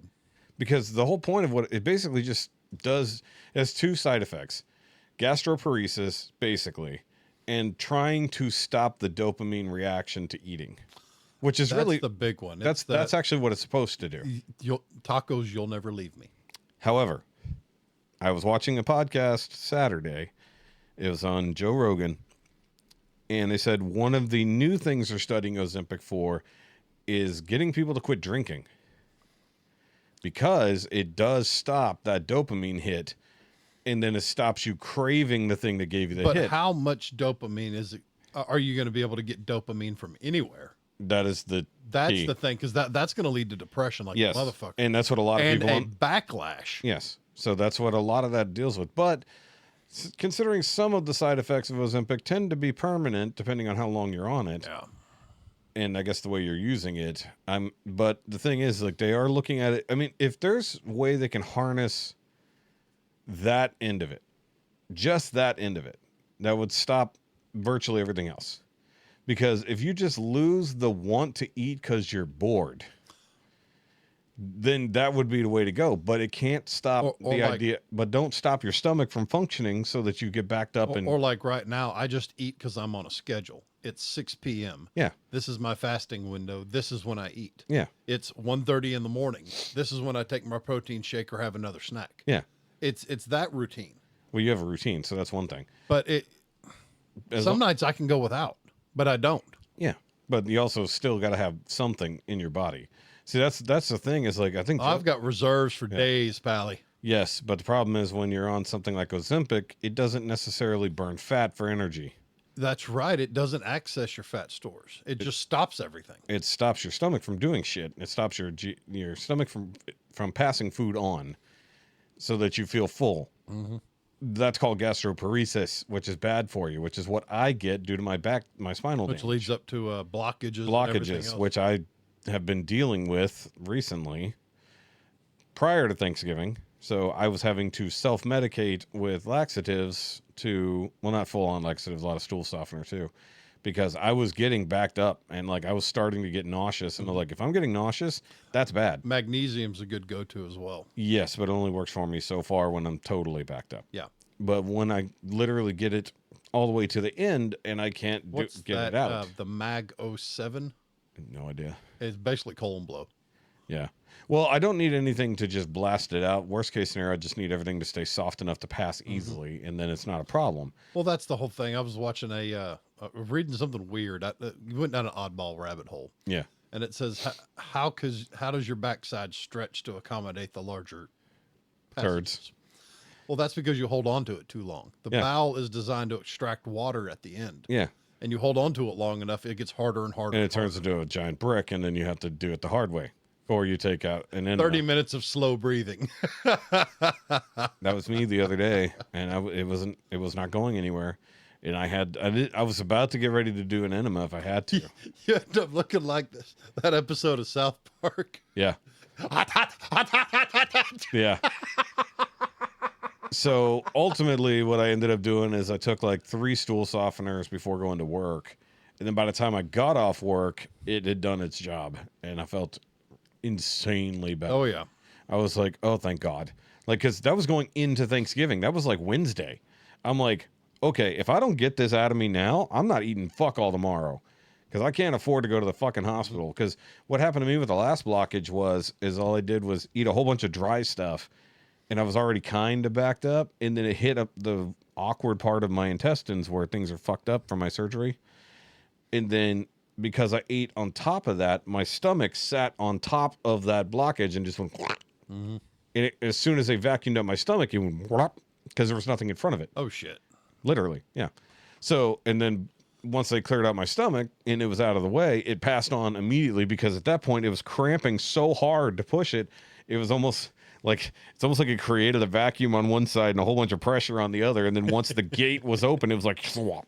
Like I felt it. Like that was the insane part. Get up. Yeah. So, I mean, once because they ran the tube through my nose, down my throat, all the way to my fucking stomach to vacuum it out. Yeah, that was the most unpleasant thing that has ever happened to me. Kept trying to swallow and nothing happened. No, I could swallow, but the problem is that I had a fucking tube through my nose. It fucking hurt like a mother. When they pulled it out, it wouldn't stop bleeding. Ooh. Because it was just constantly completely blocking my sinuses. That's one reason I still have an issue with my left side sinuses since then. But like I said, they suck all the contents of your stomach out. So I'm laying there. The morphine has barely kicked in. When was this? Last year. Oh, okay. Last April. And still talking about last May, yeah. But because I could have died, so yeah, that's not talk about it. Or would have had to have like several inches of my bowel removed to deal with the problem. So when they did that, as soon as my stomach, I could see the goop coming out, which is fucking not pretty. You know, if you ever wonder what the stuff comes out of your stomach looks like, it stings. I know what it looks like. And as soon as it was literally clear, I felt it go. I'm like, move. No, I couldn't. No, because here's the thing they don't tell you. When you have a tube that connects from the outside of your body to the inside of your body, you can't shit. Oh, wow. Because you don't have a seal. Oh. So I tried to shit. I disconnected my hoses because I needed to go. I go in the bathroom and I try to bear down and the goop starts shooting out the hose. Oh, no. Now, mind you, it's only going to my stomach. It's like the world's worst piping bag. Literally, yeah. Oh, God. But you got to remember, it's going to my stomach, not... Yeah, but still. But so it starts shooting out stomach... Bile. Well, there's nothing at all. It was basically snot and spit is really what it was. And I'm like, trying to like cap it with something. I'm like, what the fuck? So I tell them, I was like, look, I'm good. Get this fucking tube out of my nose. They're like, well, we need you to be able to make sure you can, make a shit. And I'm like, I've been trying. As soon as I try to bear down, stuff comes out the tube. I can't do anything while this is in me. And they're like, oh. I'm like, yeah, if you talk to your fucking GI doctor, maybe you'd know this. And so they pull the tube out, and I immediately go in the bathroom, and I'm just like, I was like, can I go home now? I'm like, well, we're going to need to wait a couple more hours. And I'm like, of course you are. Nope, I'm out. We got to get one more day out of you on the bill. Is really what it See, that's what is. I'm the world's worst patient. I will walk the fuck out. Yeah. No, I mean I couldn't because Jessica was at work and I didn't have a car. Oh, so I And they won't let home. and they won't let you. You cannot Uber. Yeah, good luck. They won't. There's a whole policy that says you cannot get an Uber to pick you up from the hospital. Then start hiking. Yeah, I mean, like, well, I gotta get out of here somehow. I was like, well, I'm gonna hike over to fucking Walgreens and then I'll get an Uber. Yep. But I mean, like it was. See, I'm glad I my haven't brother had to came have and got me. extended because, man, I would have made their lives hell because I'm a stubborn, obnoxious Dude, I was asshole. already fucking annoyed because the doctor was like, it had been like 12 fucking hours since I had last seen a doctor. And I'm like, I'm fine. Can I get the fuck out of here? Or can you guys get this tube out of my fucking face? And like nothing. And then I'd also gone 10 plus hours with the tube not hooked up to the vacuum. Mm-hmm. I didn't know. So like there's a whole vacuum thing behind the bed. And that's what my tube was. Oh, so they connected just to. leave you there uncomfortable for no reason. Basically just dealing with other people's shit. But here's the thing. I figured out that the tube was not connected. Like it was connected to me and it was connected to the catch can.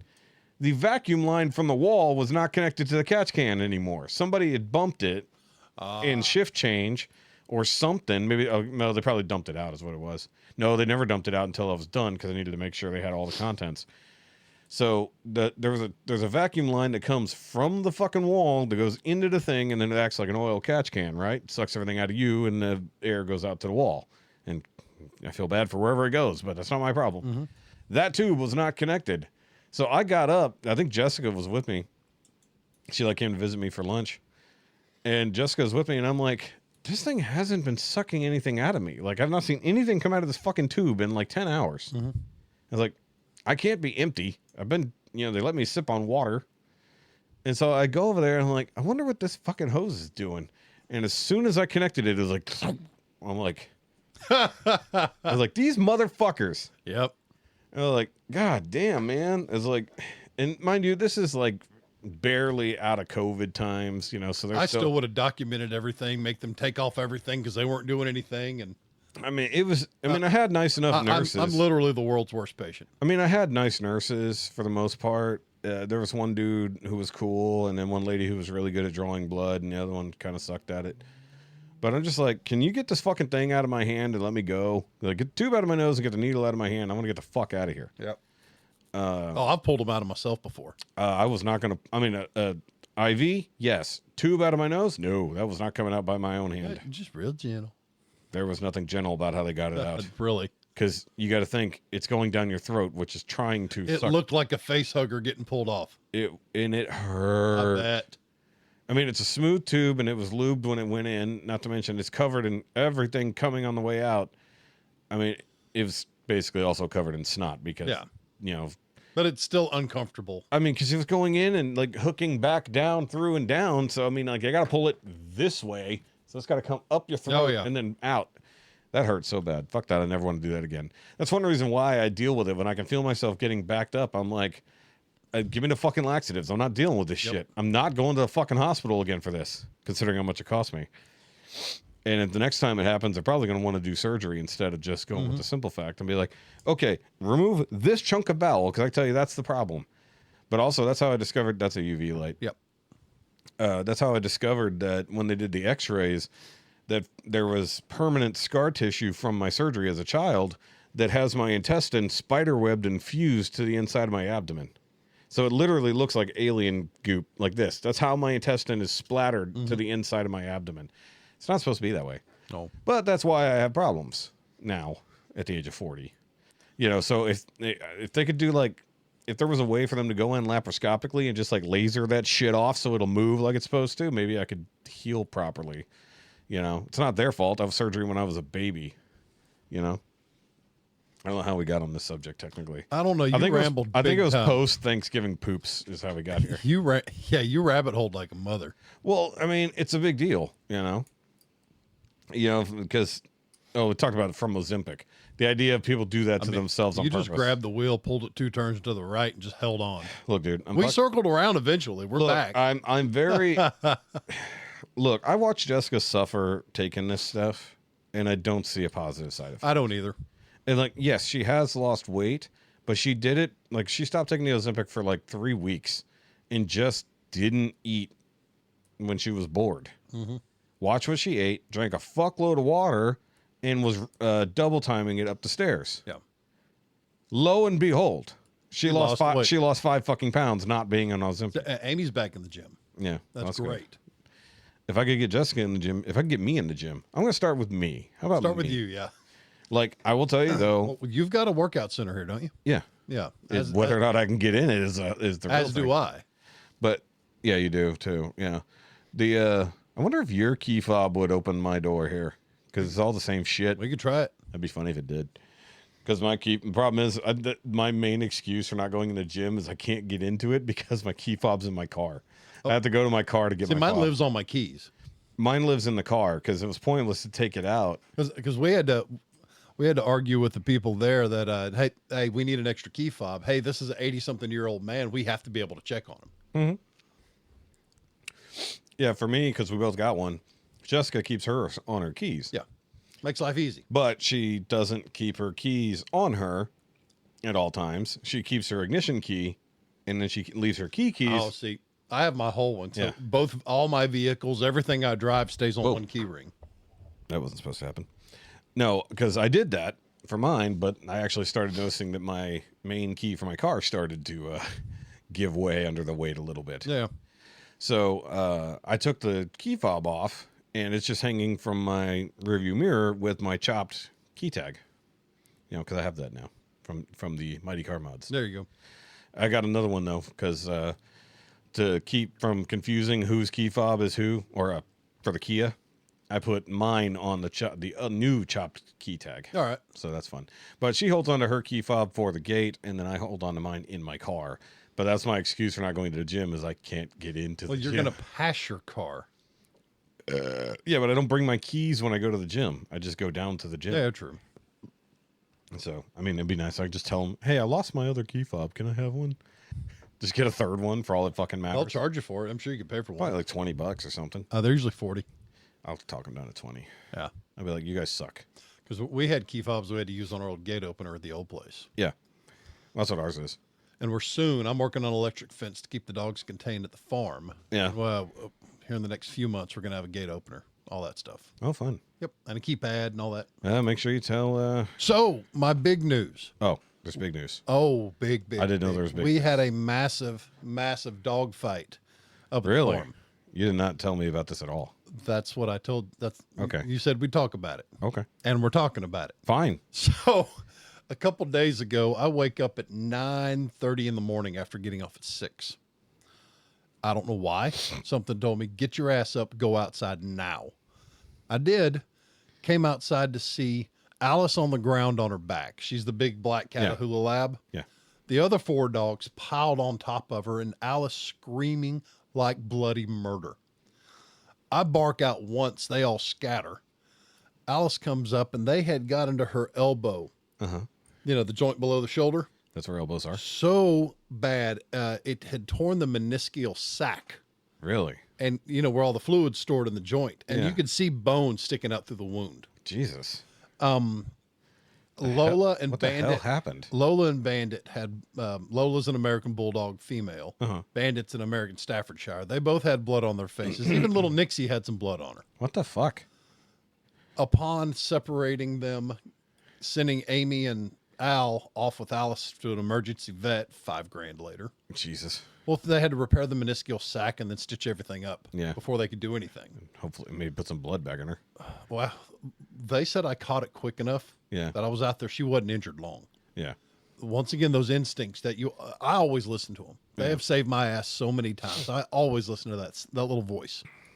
But anyway, upon bathing River, getting her cleaned up, what I think happened was Alice, who's usually a bully, likes to throw a weight around, likes to hump other dogs to dominate. Yeah, 'cause she is the biggest, right? Yes. Yeah.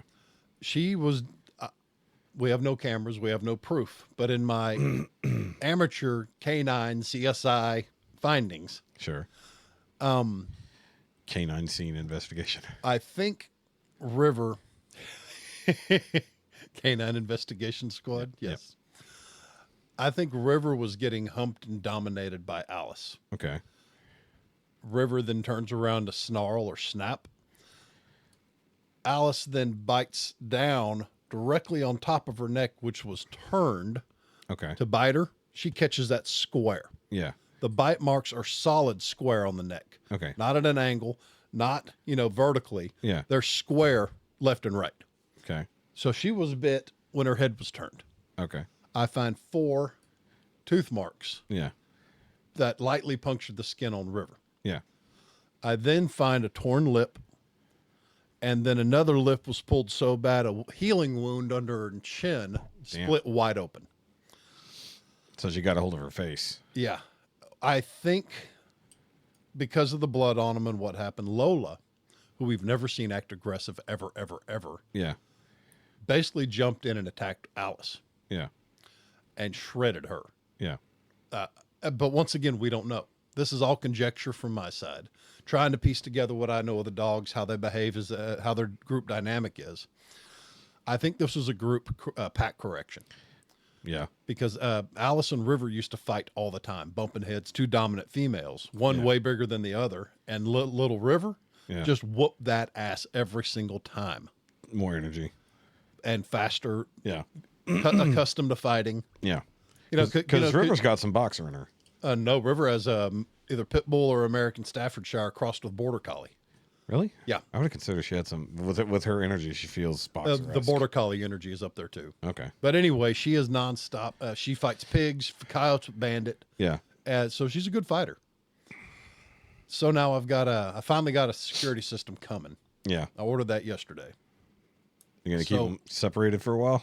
River's glued to my hip now Yeah. for the time being while Alice heals up. Yeah. So she's at the apartment right now. Well, shit, she's got to heal up too. She has that one cut. I that's mean, old. just still got to heal up. Remember I told you a few weeks ago the hogs got got her? Ow. She's still healing from that, but yeah, we're going to keep them separated. Yeah. But I still think that it was Lola that was a primary actor, or it was Reactor. Alice was the instigator. Yeah. Always is. It's always Alice picking fights. Yeah. Because she likes to be a bully, likes to throw her weight around. If someone's having fun playing together, she'll run up and just shoulder check another dog out of the way just to stop them from playing. What a dickhead. So, and she's always tried to dominate the other dogs around her, but Bandit won't let her. Yeah. And then Alice doesn't take any of her shit, or River doesn't take her shit either. Yeah. But in this case, It goes to show you how complacent we get with keeping these animals around us, that they are actually capable of doing a lot of harm. to each other, and To anything. if they can get out of control, yeah, of course. I don't think that was out of control. I think that was Lola. That was her first. Well, I would say that Alice would be the In one out of 3 years, control. that was Lola's first fight. Yeah. She was adopted into that pack and made to feel welcome by everybody immediately. Yeah. Upon having, lived 3.5 years in a crate, Yeah. emaciated, abused. I think that was her going, "Hey, don't fuck with my family." Yeah. And it was, having never seen her, she is an 80-pound tank. Yeah. And strong as can be, a baby tow truck. I mean, so we don't know what she's capable of. Well, yeah. At least you've got them trained well enough. I guess, well, they all backed off at one word. Yeah. So they're like, "Oh shit, the alpha's still- here. The actual alpha's here." Fuck. River was moping around like it was her fault the whole time. I mean, It might have been. yeah. But I mean, clearly there was some severe dog dominance happening there, or else it's like I don't That looks like a pack correction. And it's looked like something that had been building up for a long time. probably because God knows what happens when you're not there. Exactly. Yeah. We usually keep them inside. So now we're going to keep the dogs that won't run off, they'll stay outside. The dogs that will run off will stay inside, and River will be with me Yeah. until I get my electric fence finished. Yeah. So they can't run off. Yeah. But we're still going to keep them separated and rotate them in and out for feedings. And we're changing a lot of stuff so we don't have this happen again. Yeah, that's pretty bad. That is pretty bad. $5,000. Because I remember back in the day, my uncle Vossel, he had he had a Doberman and he had a Rottweiler. And then later, you forgot you were out of drink. And then later, he got another younger Rottweiler. And there was one night, I think, might have been close to Christmas. Because he had the nice house, so we had family gatherings at his place for a while. Speaking of Chris, you think the cooler weather might have had something to do with them being riled up? No. Okay. Just saying, no. But might have been, it wouldn't have been a moon. situation. We had very in between moons right now. No, so we hear this fucking noise outside. Clearly, dogs going at each other. Mm-hmm. The bulk of us stay inside. He goes outside because it's his fucking dogs, and he decides to get between these two fucking Rottweilers going at each other. You can imagine how well this went. Yeah. So he whipped the shit out of the male one as fast as he could, but of course in the intermix he got his hand fucking chomped on. I've waded into many a dog. My foster at one point almost bit me in the balls. Yeah. It was an inch away. That's entirely too close. Yeah. Left a bruise the size of a softball on my inner thigh. My mom got attacked by my aunt's. He was definitely part Doberman, but whatever the fuck he was mixed with made him ugly as fuck. Like, and he was longer, wiry hair, but it was clearly Doberman based. Mm-hmm. And he was usually a pretty chill dog. Like, he'd come and investigate if you came in the yard. But for some fucking reason, this day, my mom goes to my aunt's house for something. She parks out at the gate. So didn't always drive in because the motherfucker would run off. So you just come in through the gate. And as soon as she turns around and steps inside the gate, he fucking chomps down right on her side, like right here, and would not let go. Luckily, she was wearing a heavier coat, and he bit her on her high-waisted jeans. Yes. Didn't puncture the skin, but the bruise. But wound up dragging her? A little bit. Yeah. And then my uncle happened to be out mowing, and I think that's what it was. So he's out mowing. Dog is sensitive to sound, and is just, and mind you, it's not like we're strangers. We know this dog since he's a fucking puppy. We live literally down the street. We're over there all the fucking time. And just this one day, he just fucking goes nuts. And, no stitches, nothing like that needed, but it was fucked for like a month and a half. Month and a half of healing or so on my mom. There's once pictures. Again, it goes to show you how complacent we get with these animals. Yeah. But also, it was totally, like, it was one of those days, like, something set him off. Like, totally normal, chill fucking dog for the majority of his life. As far as I know, never bit another person. Don't get me wrong. I'm still always going to have bully breeds. Yeah. That's what I know. It's what I train to, but you forget what they're capable of. Yeah. They're like with River. She's such a sweet, always just affectionate and cuddly, and you forget that she can be a little monster. And she's a dork. Yeah. She is a dork. She's funny. Yeah. Lola's just a big sweetie. Yeah. Lola is a sweetie. Yeah. And Nixie's a brat. Nixie is 100% a brat. Yeah. Lola is just the big sweetie, though. Mm-hmm. And Nixie's just the small. Which I wish I could have seen it. I've never ever seen Lola get aggressive, growl. Yeah, it's too bad you didn't have cameras on that. That would have been crazy to see. Well, we will now. Because I would have wanted to see that footage. I want to know what happened. So, because I mean, I think you put it together pretty effectively. Only off of wounds and what I can see what happened. Because if you've got like 3 dogs attacking one dog, that one dog is likely what happened. Yeah. It's like usually it won't go that way. They go towards the perpetrator. River and Alice have been butting heads. That they had a good row. Well, because you have what? You have 3 females and 1 male? 4. 4, yeah. Okay. And the dominant females are always going to be fighting. Yeah. So I think that's just the issue. Is like maybe it's time to like Alice is move bigger, Alice and out. she thinks because she's bigger, she can do what she wants. Yeah. But River said nope. Yeah. Well, it wasn't even River that bit her. Yeah, but it's also she's the only one that's a significantly different breed. Because I know it wasn't Bandit, because I would have only found 3 puncture wounds on River because he's missing a canine. He's missing a canine, yeah. And also, which one else would have a big enough mouth to get around River's neck? That yes, it was a big spread. Yeah, because you got to go around that thick fucking neck I'm talking about it was literally on each side, equidistant. Yeah, that's what I'm saying. But to get completely around her neck and that angle, it had to be from above. You don't get that angle if they're both on the ground. That'll be on the side. Yeah, if she bite at each other's. If she was humping her or on top of her, and she turned to growl and snarl, she would have grabbed her right across. She could have had her pinned not from the back, but from on top. Yeah, which also be why her lip got tore. Probably they were going at it that way. She hung a lip. That's how she probably ripped open this, and then she went at the neck this way, looking up at her. Exactly. Yeah, instead of being on top, she was on top, but from belly to belly. That bite on her neck was from the top. No, I'm saying the scar that was reopened. Yeah. Yeah, so I'm saying that would make more. If she's coming from behind, it'd be way harder to bite her muzzle and neck area. But if she's on her back, it'd be way easier to just get all that out of the way. And then once her neck is in the right position, just come down from, go for the kill shot. Yeah, but she didn't go there. It was from the top. Yeah. Well, regardless, Alice is on top. I'm saying River's on her back. Yeah. Yeah, not being humped from. Well, but Lola didn't have blood on her face or on her teeth. Yeah, Lola didn't get to biting. No, it was. I'm sorry, River. Lola. Oh yeah. I think Lola was the reactor. Yeah. That Initial. hit like a hammer. Yeah. I mean, who else could have bowled her over on her back like that? Two of them at a time, maybe. Yeah, but Lola, when she wants to move, she can move. Yeah, but I mean, you get enough of the dogs on her, it would be easy enough. Just catch her. They all were head down on Alice. It was nuts. Yeah. So, I don't know.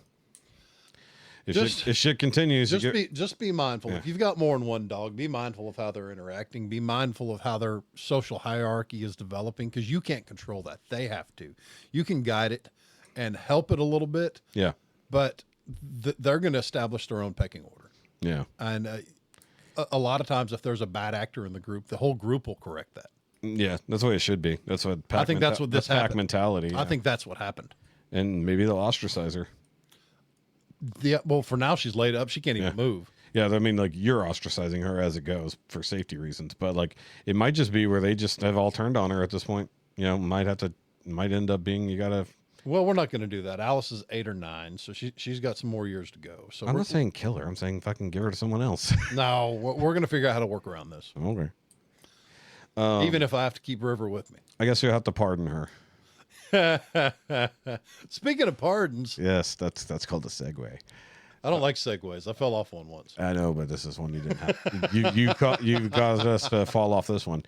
So late last night, it comes across the news. Like I saw this at like 3 a.m. I woke up to piss and I looked, and I'm like, Twitter notification. What the fuck? And it's like, oh, Joe Biden has pardoned his son of all things. I was like, holy fuck, he did that. So there's been talk about Joe Biden pardoning his son Hunter, but nobody thought it would happen because, well, it's kind of an abuse of power. While the president, Despite previous pledges not to. he repeatedly said he wasn't going to. His press secretary has said there's no plans to do this because they're federal tax charges and gun charges. Now, you'll like this. And I think we might have talked about this before. So the federal gun charges on Hunter were that he purchased a gun illegally. Yes, he stated on the form that he did not utilize marijuana or any other illicit drugs. Yes, but the thing is the only reason that matters is because the form says, are you currently committing any crimes or have you committed crimes in the past? Mm-hmm. We'll get to that in a second. So basically, because he was currently on meth, very minimal, he was on meth at the time and then did meth immediately after purchasing the gun. Technically speaking, he purchased that gun while in committance of a crime because using said drugs is a crime. Yes. Period. End of sentence. So, we actually needed that to go to court because I thought it did go to court. It needed to go to court proper. It did not go all the way through. He needed to win. The tax one went to court. I don't think the gun one went to court because he's been massively out on the taxes for years, right? And for not small sums of taxes. But the thing is, we needed Hunter to win that argument on the gun charges. Whoa, they said it was such a broad, sweeping pardon that it drew comparisons with Gerald Ford's pardon of Richard Nixon. Yes. I'll cover how ridiculously broad it was here in a second.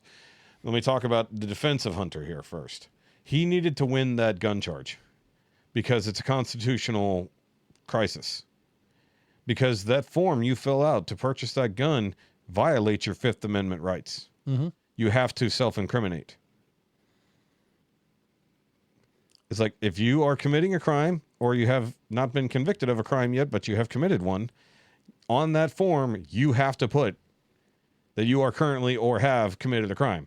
That is self-incrimination. Well, signing that form, he waived that right, at least in that form. That's the point. It's like you can't, the Fifth Amendment protects you from self-incrimination. Mm-hmm. So that form is anti-constitutional. Not just talking about 2A, but just in general.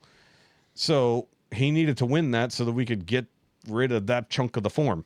So you no longer have to self-incriminate for these things. The point of the background check is to prove whether or not you have crimes. Now, back to the other thing, this broad sweeping nonsense. It went all the way back to 2014, which is ridiculous, but continued effectively to the end of this year. Yeah. Hey guys, future Shoki here in the edit. Did want to clarify that I was mistaken here when I said that Hunter would be pardoned all the way through the end of the year. It was in fact to December 1st. So when he released this, it was roughly the next day. So he would have had all of that day to basically still commit crimes and be pardoned for them. So I wanted to make sure I clarified that. I was mistaken. So I just wanted to wrap that in here real quick as I'm editing the video. Sorry about that. They did not just pardon him of crimes he has committed. It pardoned him of future crimes.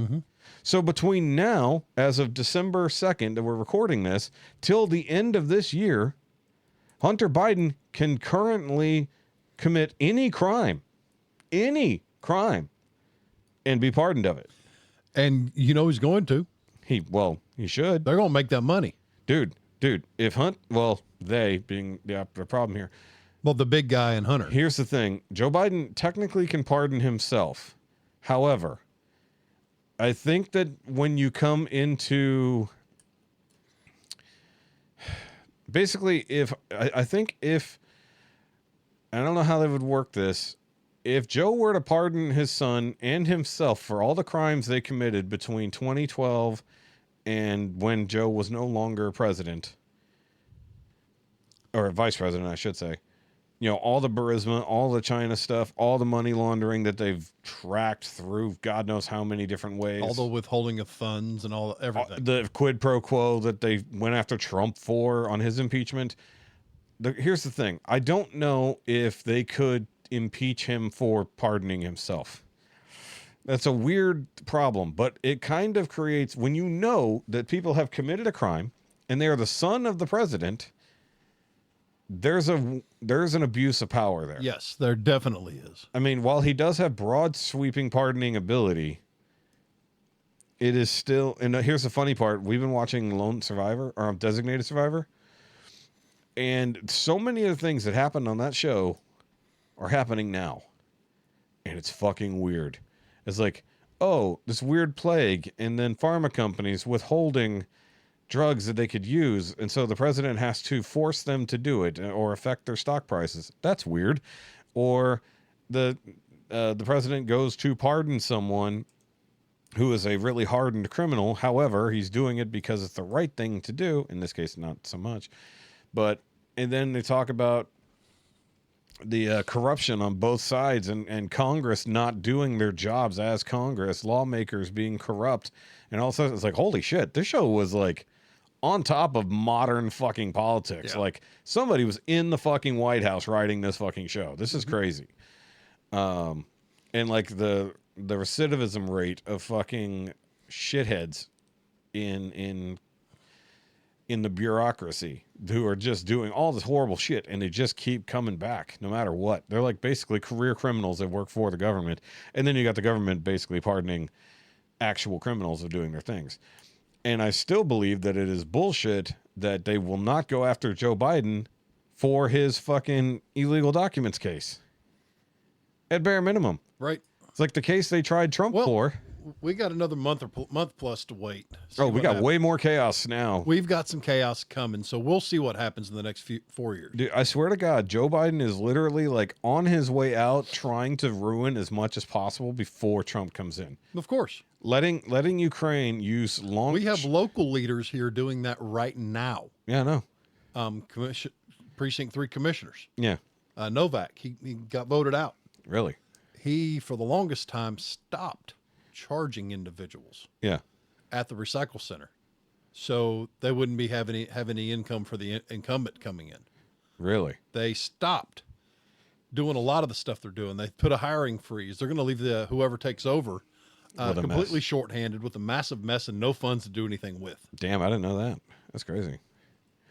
Well, where's all the money for these fucking medians going? That's look, what I want to know. Look at our local sheriff. He's been MIA for months now. Yeah, I know he's a piece of shit. He's probably dead. He's probably in Ukraine. No, he is an ass. Yeah, that's what I've heard. I don't know the guy. I just know that. But, okay, so you got Biden giving Ukraine broad permission to use the long-range weapons that we gave them to fire into Russia. Basically further escalating to World War III. Why would you do this? It's like, I think, and I'm with like some of these other guys, that if you've been voted out as president, You should stop. You should just start packing it up. it's like basically you can do like small time stuff, but when it comes to giving broad powers and money and weapons and doing all these other things to a foreign nation to continue to have war, you should be stopped. Yeah. Like 100%. It's like the fact that there's so much shit that has gone around Congress. The executive branch abusing its fucking power. Like basically taking away the Senate's ability to veto anything. See, I think we're going to see the left coming back and saying the exact same things we're saying now about Trump. Of course they will. Of course they are. But the thing is that, the exciting announcement over the weekend was that Trump finally said that he's picking Kash Patel for head of the FBI. Okay. That's, if that goes, holy fuck, it's going to be fun. Oh, really? Kash is amazing. He is kind of a badass. He doesn't have an accent. You ever seen Kash talk? No. He's a serious motherfucker. Oh, really? Yeah. Like he worked for either the FBI or the CIA. I forget which agency he was part of. Whichever one they refer to as the agency. Mm-hmm. He worked for them previously. That was the NSA. Yeah, but he also worked for Trump in his previous thing. And he is absolutely fucking done with the corruption of the DOJ. And so he's like, he basically will go in there, clean house on the FBI. He's still got to be confirmed. Yes, but once we get there. But man, if everything you're saying right about him, we're going to have a fun year. Kash will do, basically he will shut down the main FBI offices in D.C. and spread it out through the fucking country like it's supposed to be. Yeah. Because part of what they said they wanted going to Alaska? Yeah. A lot of them should. But one thing is that they have fucking centralized so much power in DC now. Like almost every agency has a giant main office now in DC. These things are supposed to be nationwide agencies. Yeah. Why the fuck are they headquartered in the furthest possible place? Shit should be spread out so that you actually should be have like ability. Kansas or Missouri. Well, everywhere. Like you could put in a rotating head office. Who cares? You know, but like, how about wherever but centrally located so we have even and quicker response times. No, we don't want to. We want it all completely decentralized, because what happens when something horrible may happen in the capital? Yeah. And then you have all of your heads of state and the head of every agency in the same city. Well, we see what happens when that happens in the show Designated Survivor, when everybody gets wiped out. You know, whoops, we have to rebuild the entire government. However, one thing I was listening to was the idea that we have more government agencies than we have been years of a country. There's 450 government agencies. And that's too many. That's about 400 too many. It's like, so that's why if it goes through, that what the Doge is going to take care of, the Department of Government Efficiency, that's going to be Elon Musk, Vivek Ramaswamy, and hopefully, what's his face? They're going to start Rand Paul. They're going to start trimming the fat. Sorry, Ron Paul, not Rand Paul. What they're they need to do they're going to is trim all the fat. They need to get rid of all those committees that get formed to decide things, that drag their feet. No. The committees those are all in Congress, so those you can't get rid Well, of. still, those committees drag their feet, and they ride those committees into a nice retirement. Yes, That's all they do. So what they need to do is basically almost completely 75% removal of the bureaucracy. Mm-hmm. These are unelected people who run your fucking life. Yes, unelected people that are just riding out a career. Yes, and they say they can't be fired. It's like, oh, that's nice. You created your job and said no one can get rid of you. Mm-hmm. Not even the most powerful people in our country. Not like the president literally can't fire you. It's like, huh, that's convenient for you, isn't it? You get a nice 6-figure salary based off government funds, and you are not responsive to the government. Yeah. Or the people. However, here's the fun part. There's a nice loophole. Yeah, you can't fire the individuals, but you can completely get rid of the department. It's like, huh, that's weird. It's Or you can just cut funding. well, it depends. There's a lot, because this is But one thing. it's a nice job. So- It's a nice gig if you can get it. Yeah, so this is one thing that Vivek Ramaswamy dug deep into while he was running for president, is how you get rid of these people. So he already knows the legal way to get rid of everybody. He's like, he's right. Technically, what Trump wanted to do with an executive order, not technically true. So he's got everything drafted up, ready to go. Yep.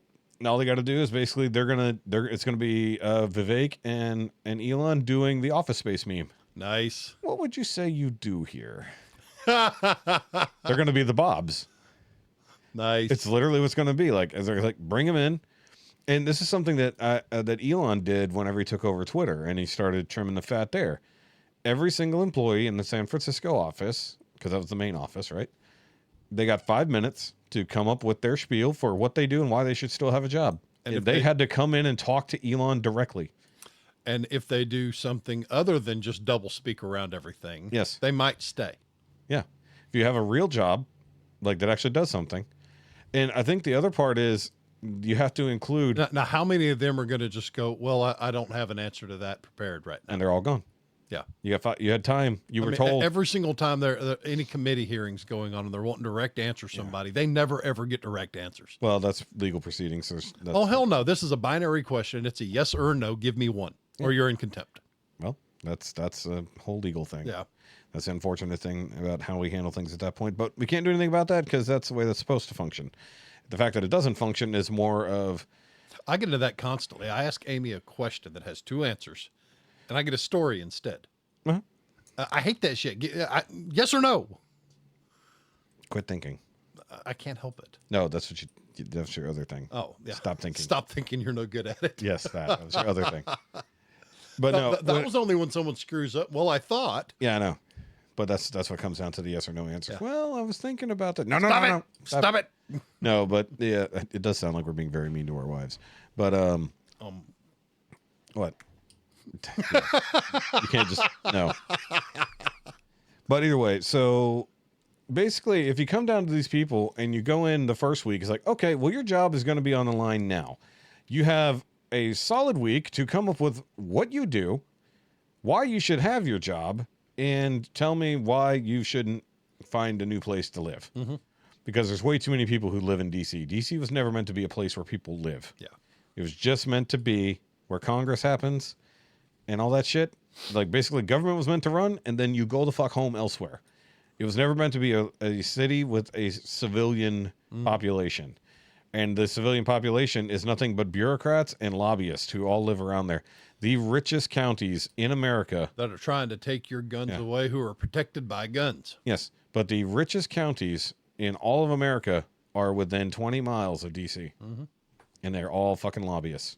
Also, yeah, they need to completely disable And the for real, lobbyists. a lot of those lobbyists don't do anything. They just get grants and lobby. That's it. Well, yeah. Well, it's their job to get your favorite congressman to vote for whatever your company wants. Mm-hmm. That's what they're there for. You get paid millions of dollars a year to pay them however much money to get them on your side. Mm-hmm. Or, I'm sorry, take them to dinners. Yeah, for sure. It's bribery. Yep. Duh. It's Big plain and statement simple. there. And they try to fancy talk their way around everything. When you break it down, it's just give me money and I'll vote. I'll vote your way. So the greatest lobbyist in this whole fucking planet is the head of Ukraine right now. What they've stopped asking is what's best for this country. Oh, they don't care. What's best for the populace? What's best for The what now? everybody? The what? Exactly. The who? When they stopped asking that question, is when they what's started fucking up. What's the best for my pocketbook? Yeah. How do I get rich as possible and stay that way? It's like that's how these congressmen who manage to get rich from lobbyists then somehow change around the tax code so that they are now exempt from they change the laws to basically keep themselves rich. Yeah. And fuck over everyone else. You know? And I'm not tax the fuck out of the rich people. I'm not one of those guys. Because you know why? They already get taxed the fuck out of. Like, I love my mother-in-law once said, Elon Musk is the richest man on the planet and he's not paying his fair share. So I told her flat out, he paid more in taxes than any human has ever paid before, ever. And he's paying hundreds and hundreds of times more than we are. Yeah. He can be taxed at 10%. You want a flat tax? That's what the elite want. They want a flat tax. Everyone wants a flat tax. Yeah, that'd be great. Actually, progressive tax is good too, as long as it works. It's like a progressive tax. The way they usually do progressive tax is reverse progressive. They need to get rid of the taxes that hurt your inheritance for money that's already been taxed. You need to get rid of that period. But Yeah. they need to stop Property tax needs to go away. Yeah, Especially properties that have been owned for at least 10 years. or property taxes need to be regulated. Yeah. Yeah. But it's just, we talk about that almost every episode is property taxes. But the idea that I got lost where I was at. No, it's not about that. Damn it, you got me off track on the taxes thing. Squirrel. You got me distracted. I can't do a playback to find out what the fuck I was saying. Shit. Anyway. You lost me. Congress critters. Yeah. Oh, okay. No, I was talking about Elon Musk. Yeah. So Elon Musk paying more taxes than any human alive ever in 2021. And she's like, well, it's not enough. I was like, you cannot tax. Did you get a figure on that Yeah. at all? It's a mass. If it's more than Like billion. it's about a 7, 8, 9 figure in taxes. Well, that's a big jump between each of those. Yeah, I know. That's the crazy part. Yeah. So I don't have the exact number, but basically you also are paying, and if the Democrats get their way, then you will pay on unrealized gains, which means that any and all corporations will go broke instantly.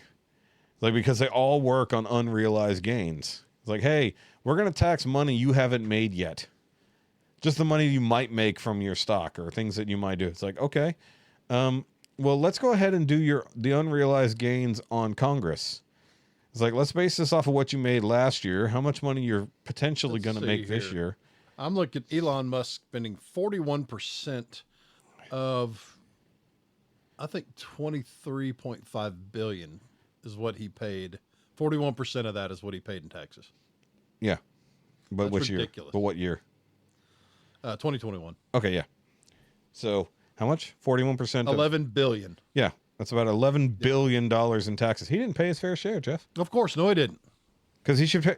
And I love how they pretend that like billionaires should be taxed at like 50 or 60%. But instead, they're coming after contractors and 1099s like myself who have to spend money to make money. Yeah. And they're wanting to audit us. Yeah. Yeah. Well, that's what those 87,000 new IRS agents were for. Yeah. I'll tell you something off air. It's a good number. Actually, let's turn all those 87,000 IRS agents into ICE agents instead.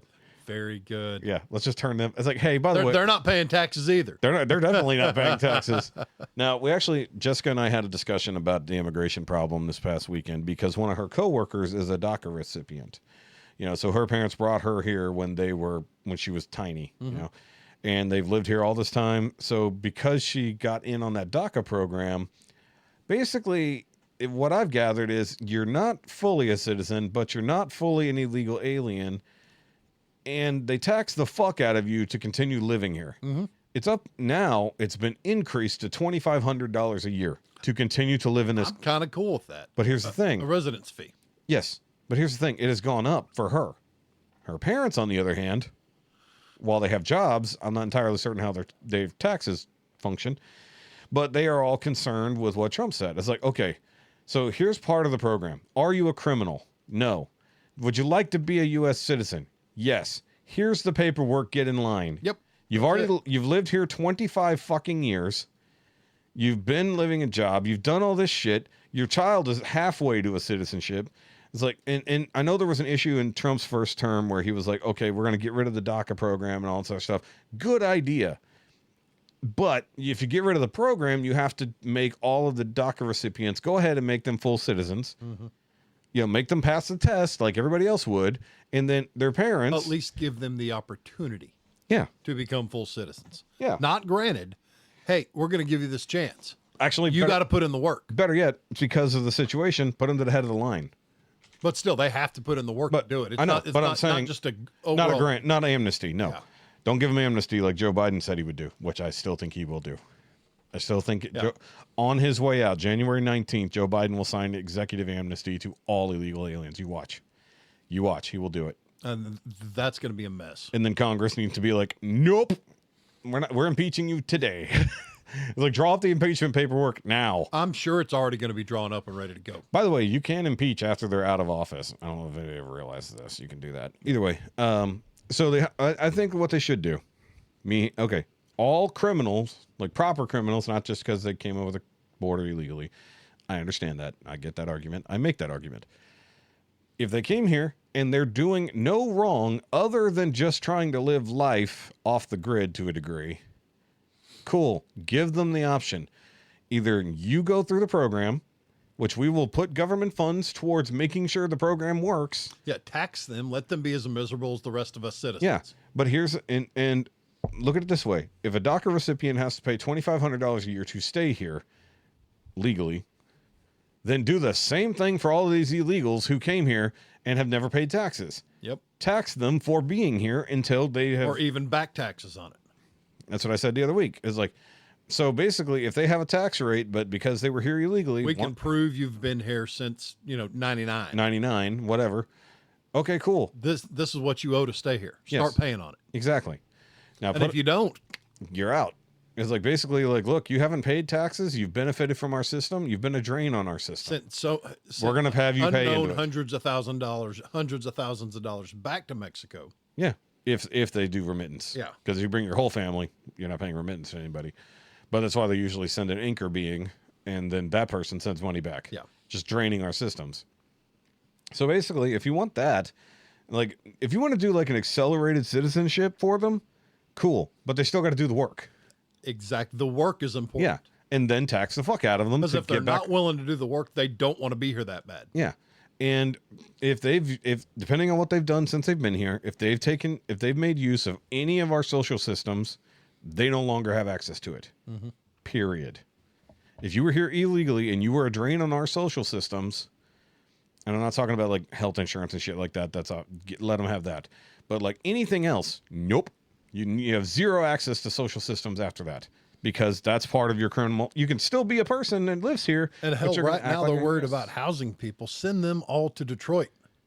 No. Detroit is abandoned. I know, but there's no industry there. But still, it can be rebuilt. It can maybe, but the problem is that's where once all the automotive industry died there, Detroit died. It was the richest city in America in the fucking 50s. Yeah. Until the gas crisis and then everything else. And then now with electric cars. In fact, I think that Trump even said he's like, not only is there not going to be an EV mandate, we're going to get rid of the fucking and boost Biden for EVs. Just gave a massive grant to, I think, Rivian to build a factory. He gave massive grants to everyone but Tesla. Yeah. In fact, the EV summit they had, Elon Musk was not even invited. Really? Uh-huh. As soon as he came out as anti-California and pro-Trump, the entire the government turned on him. It's like the guy who makes and sells the best electric cars on the fucking planet. I don't know if they're the best. Have you seen the Teslas trying to tow? The company is the best. The Tesla Cybertruck towing has been abysmal. Completely rips off the back bumper. That is a problem with rushing out a product. They did that with the new Corvette, that mid-engine Corvette. They rushed it bad. Yeah, and it wasn't great. Yeah, but it's getting better. It's getting way better. They needed another 2 years. Well, that's what they do. They get it out there. Either way, but the whole idea is get rid of the EV, not only the EV mandate from all motor companies. So we no longer get EV versions of cars instead of other things. Have you seen the new Chargers? Have you seen the new Scouts? I don't care about the Scout. Look at the new fucking Charger. Yeah, they're electric and they're evil. They're half electric. Yeah. They're offering the new 2-door Charger that looks like the old 60s Chargers, but way uglier. So it's an ugly Challenger. Yes, but they got rid of the Challenger. They got rid of the 4-door Charger to give us an EV version of the fucking things. The 4-door Charger was solid. Yeah, but they got rid of it to make it an EV because basically they ditched the Hemi. Dodge was forced to get rid of the fucking Hemi. Oh, God. By these EV mandates. That's a good motor. Yeah, it's a good, solid fucking motor. It's like, how about this? You just make a clean running V8. And people wonder why, at least in our family, we're not buying newer cars. Yeah. We're driving old beaters, keeping them running. Trying to. I mean, hell, that little diesel I just picked up, that's going to be a great little runner for a long time. Sorry, my screen is all filthy. And the government hates those cars with a passion. Well, they were told to do that. Yeah. Okay, so you got to watch the Fat Files on what happened with Cash for Clunkers. So what happened, how Cash for Clunkers even came around was due to the housing crisis of 2008-9 when the market crashed, the bubble popped and the housing market crashed. So to try to salvage those banks, their idea was, well, we'll just rush and we'll basically offset the loss of the housing market by boosting the new car market.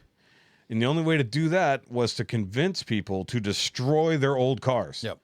And people didn't have to destroy them. They just had to sell them for a way more than they would have normally gotten from a dealership. Huge trade-in values. Huge trade-in values. And then those cars were not allowed to be stripped or resold. They were told to seize the engines. They had special liquid to put into them and run the engine until it completely seized, and then they crushed them all. That's why you can't find hardly anything from the fucking 90s, I'm running into 80s. trouble right now. I'm having mine's an 02. Yeah. And I'm having trouble finding my rear hatch anywhere. I may have to go out of Houston.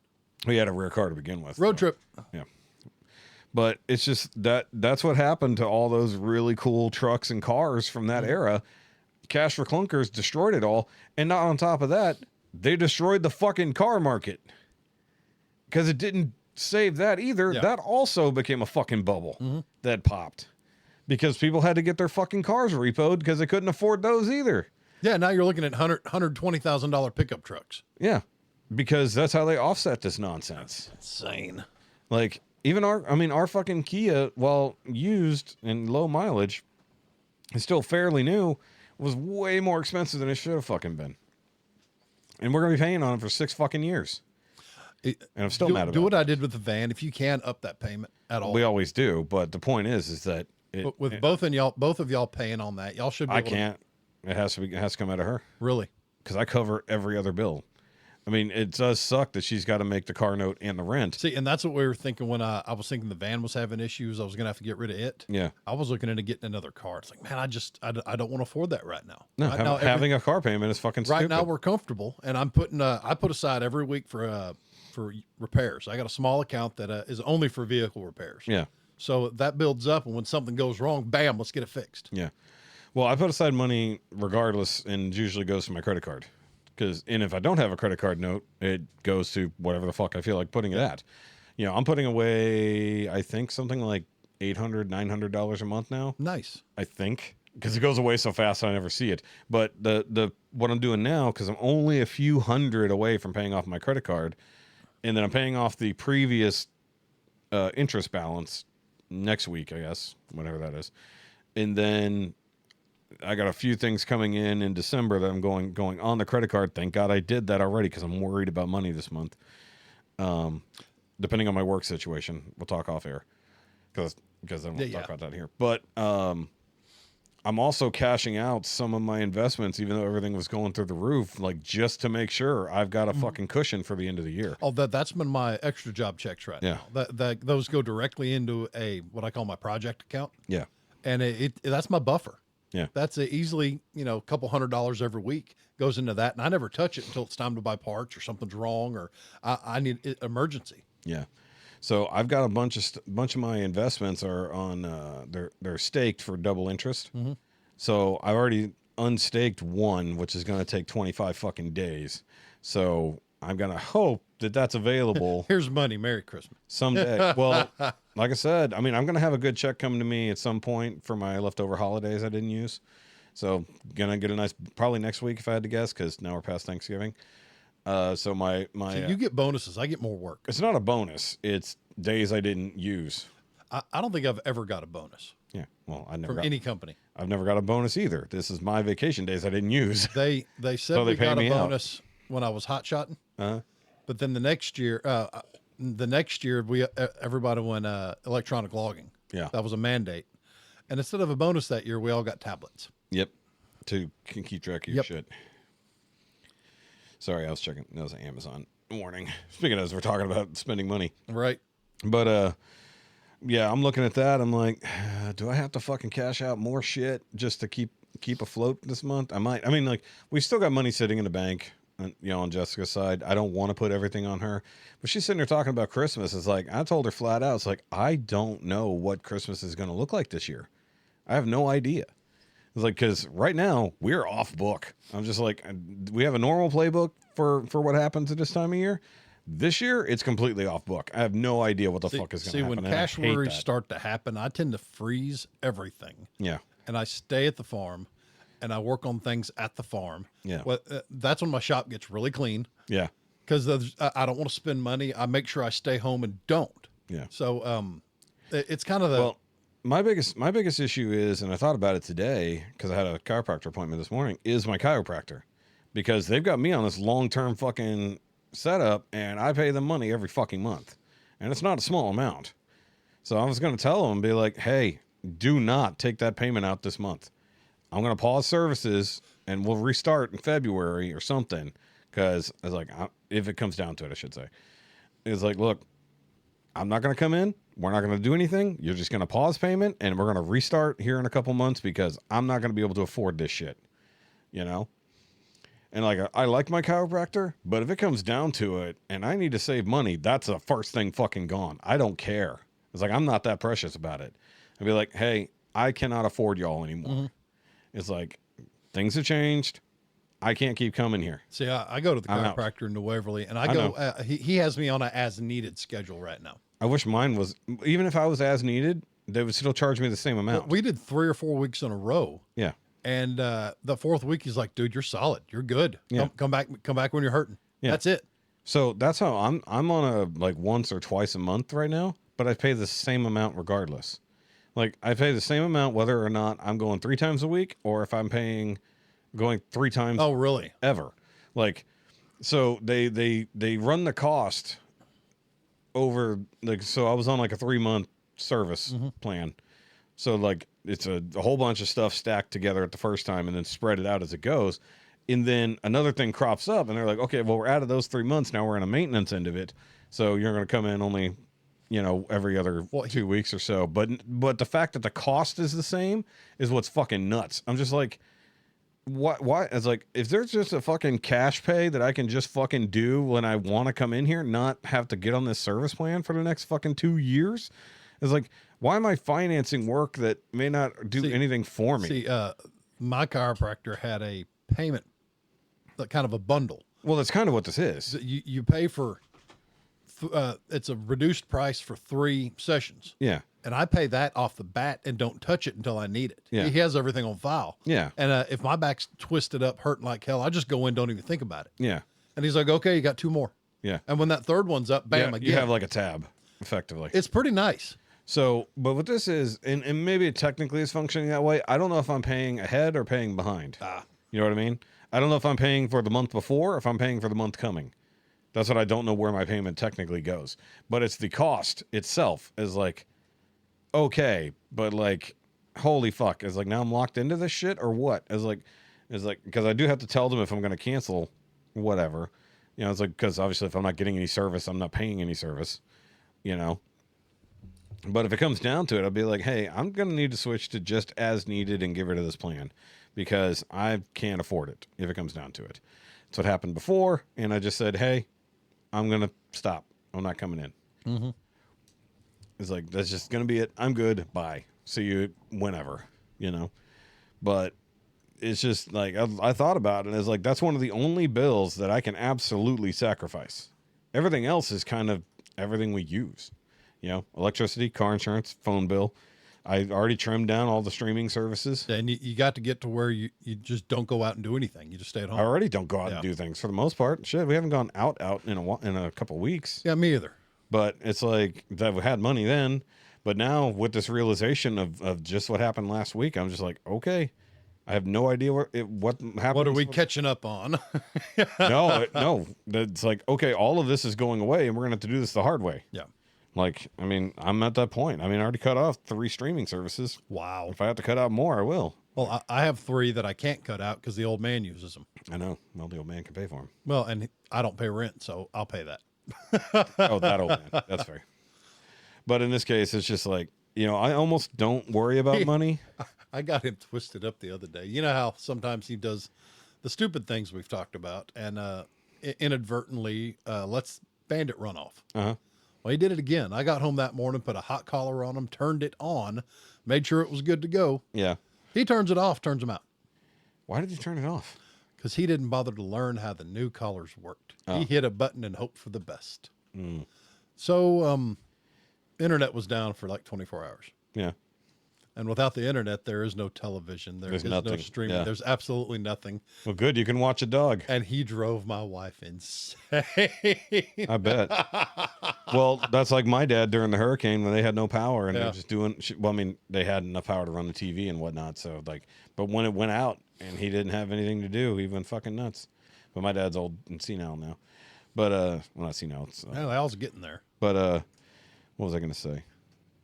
Watermelon boob. No, not watermelon boob. Shit. I just had it and you fucked me up. Oh, I was going to say, speaking of streaming things, I did watch one more episode of Dune Prophecy. I'm most of the way through the second episode. I think I don't care about this series. I'm kind of getting there with you. It's boring. It looks cool, but I don't care. I'm very bored. It was very, very boring. It's all Game of Thrones without the dragons.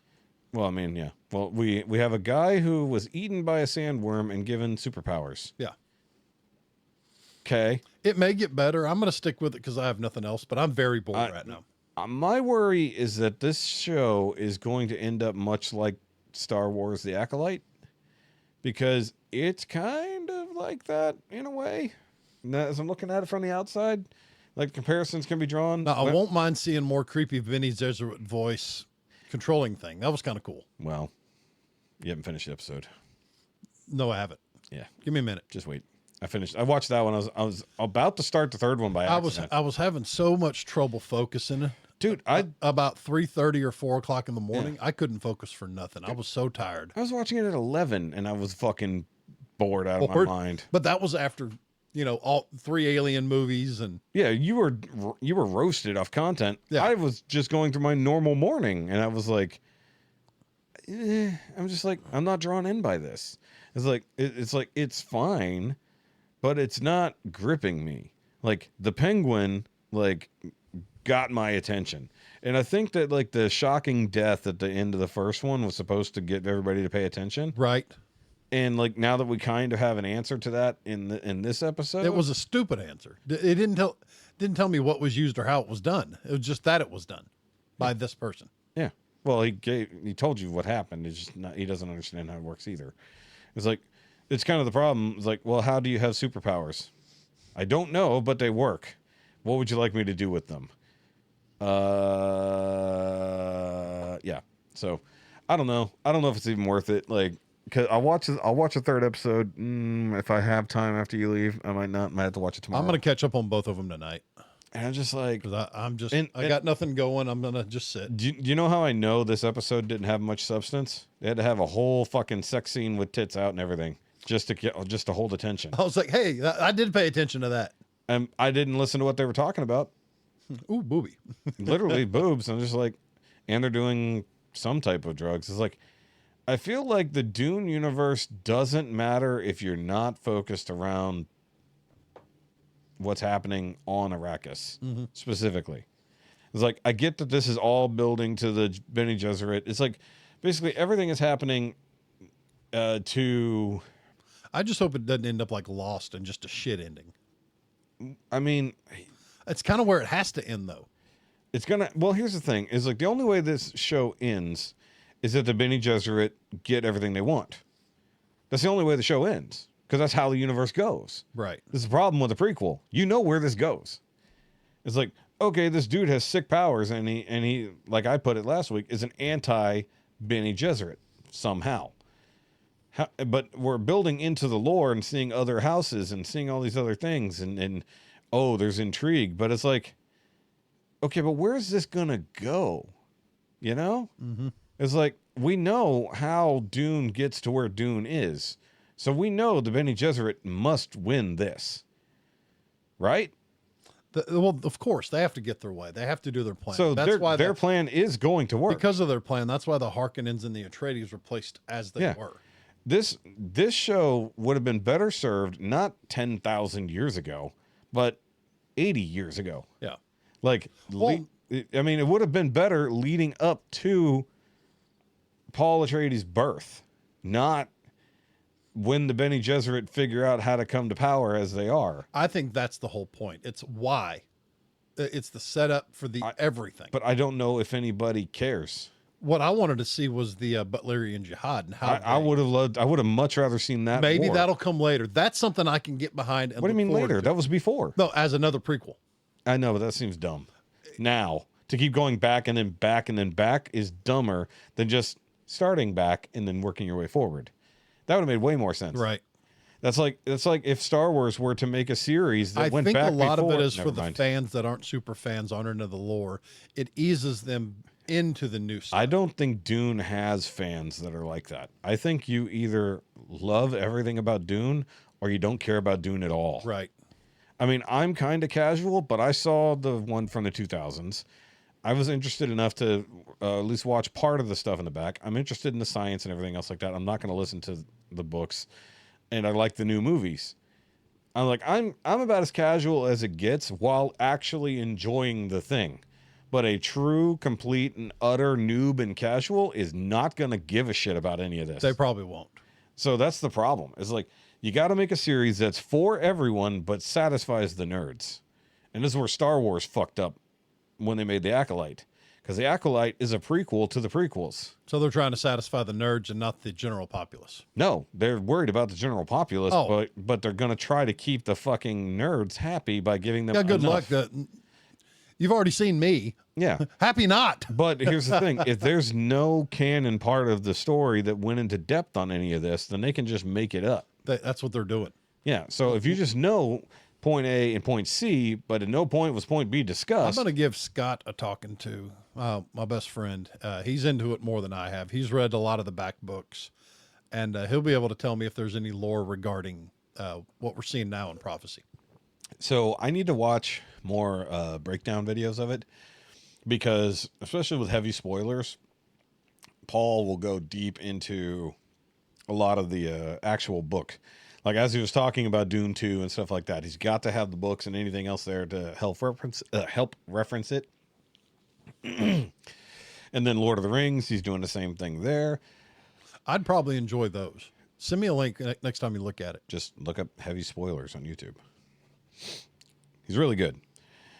Does good work. I like his breakdowns. Because a lot of these channels, they go in, they look up all the lore, they look up all the notes. They actually are so good they get previews for all these things. So they get the shows usually a month in advance. So they already have their shit done. Yep. And they just release it on a schedule. But I think that when it comes to this one, I don't know enough at all. And I feel like, so House of the Dragons is a prequel, but it was of a story that was written and spelled out. You think we're going to get another season? Oh, yeah, I already set up for a Okay. third season. I think they're only going to get it through 3, maybe 4, because the kids are going to get too old. But a lot of big shit hasn't happened there. But what I was getting at is that entire story has already been written in a book. Mm-hmm. That whole story, everything that's happened there, it's either in a book specifically or there's mention of events that happened and then they move on. Yeah. You hear the people in charge, you have all this. This is a history of Westeros that is written down. This chunk of Dune, I think it's trying to fill in a gap. it is trying to fill a gap. But what I'm saying is, House of the Dragons, that's a completed story. We know that So now already. So now we're at the whim of the producers and writers to see where we go. Yes. But what I'm getting at with Well, the Dune See, show, they have the freedom in the middle to do what they want, but they have to come back at the end. well, the middle is also filled out. But what I'm getting at with the Dune show is I don't know. Well, yeah, that's Dune I'm talking about. Okay, I'm just making They sure. can go willy-nilly in the middle as long as they come back. Yeah, but I don't know if they have very specific lore to draw from. That's what I'm getting at. Yeah. Unlike House of the Dragon. If they do, cool. And then we just basically say, okay, this character does this and this and this, and everything else is blah. You know, if Firestarter guy is a main character somewhere in one of the mini Dune books, cool. If he never existed and none of this shit was ever written He's just down, a random Fremen soldier. he's not a Fremen. He moves like a Fremen. He's It's familiar with the way. because he was sent to Arrakis. Yeah. But he's a soldier for the Imperium. I think he's part. He joined the Fremen.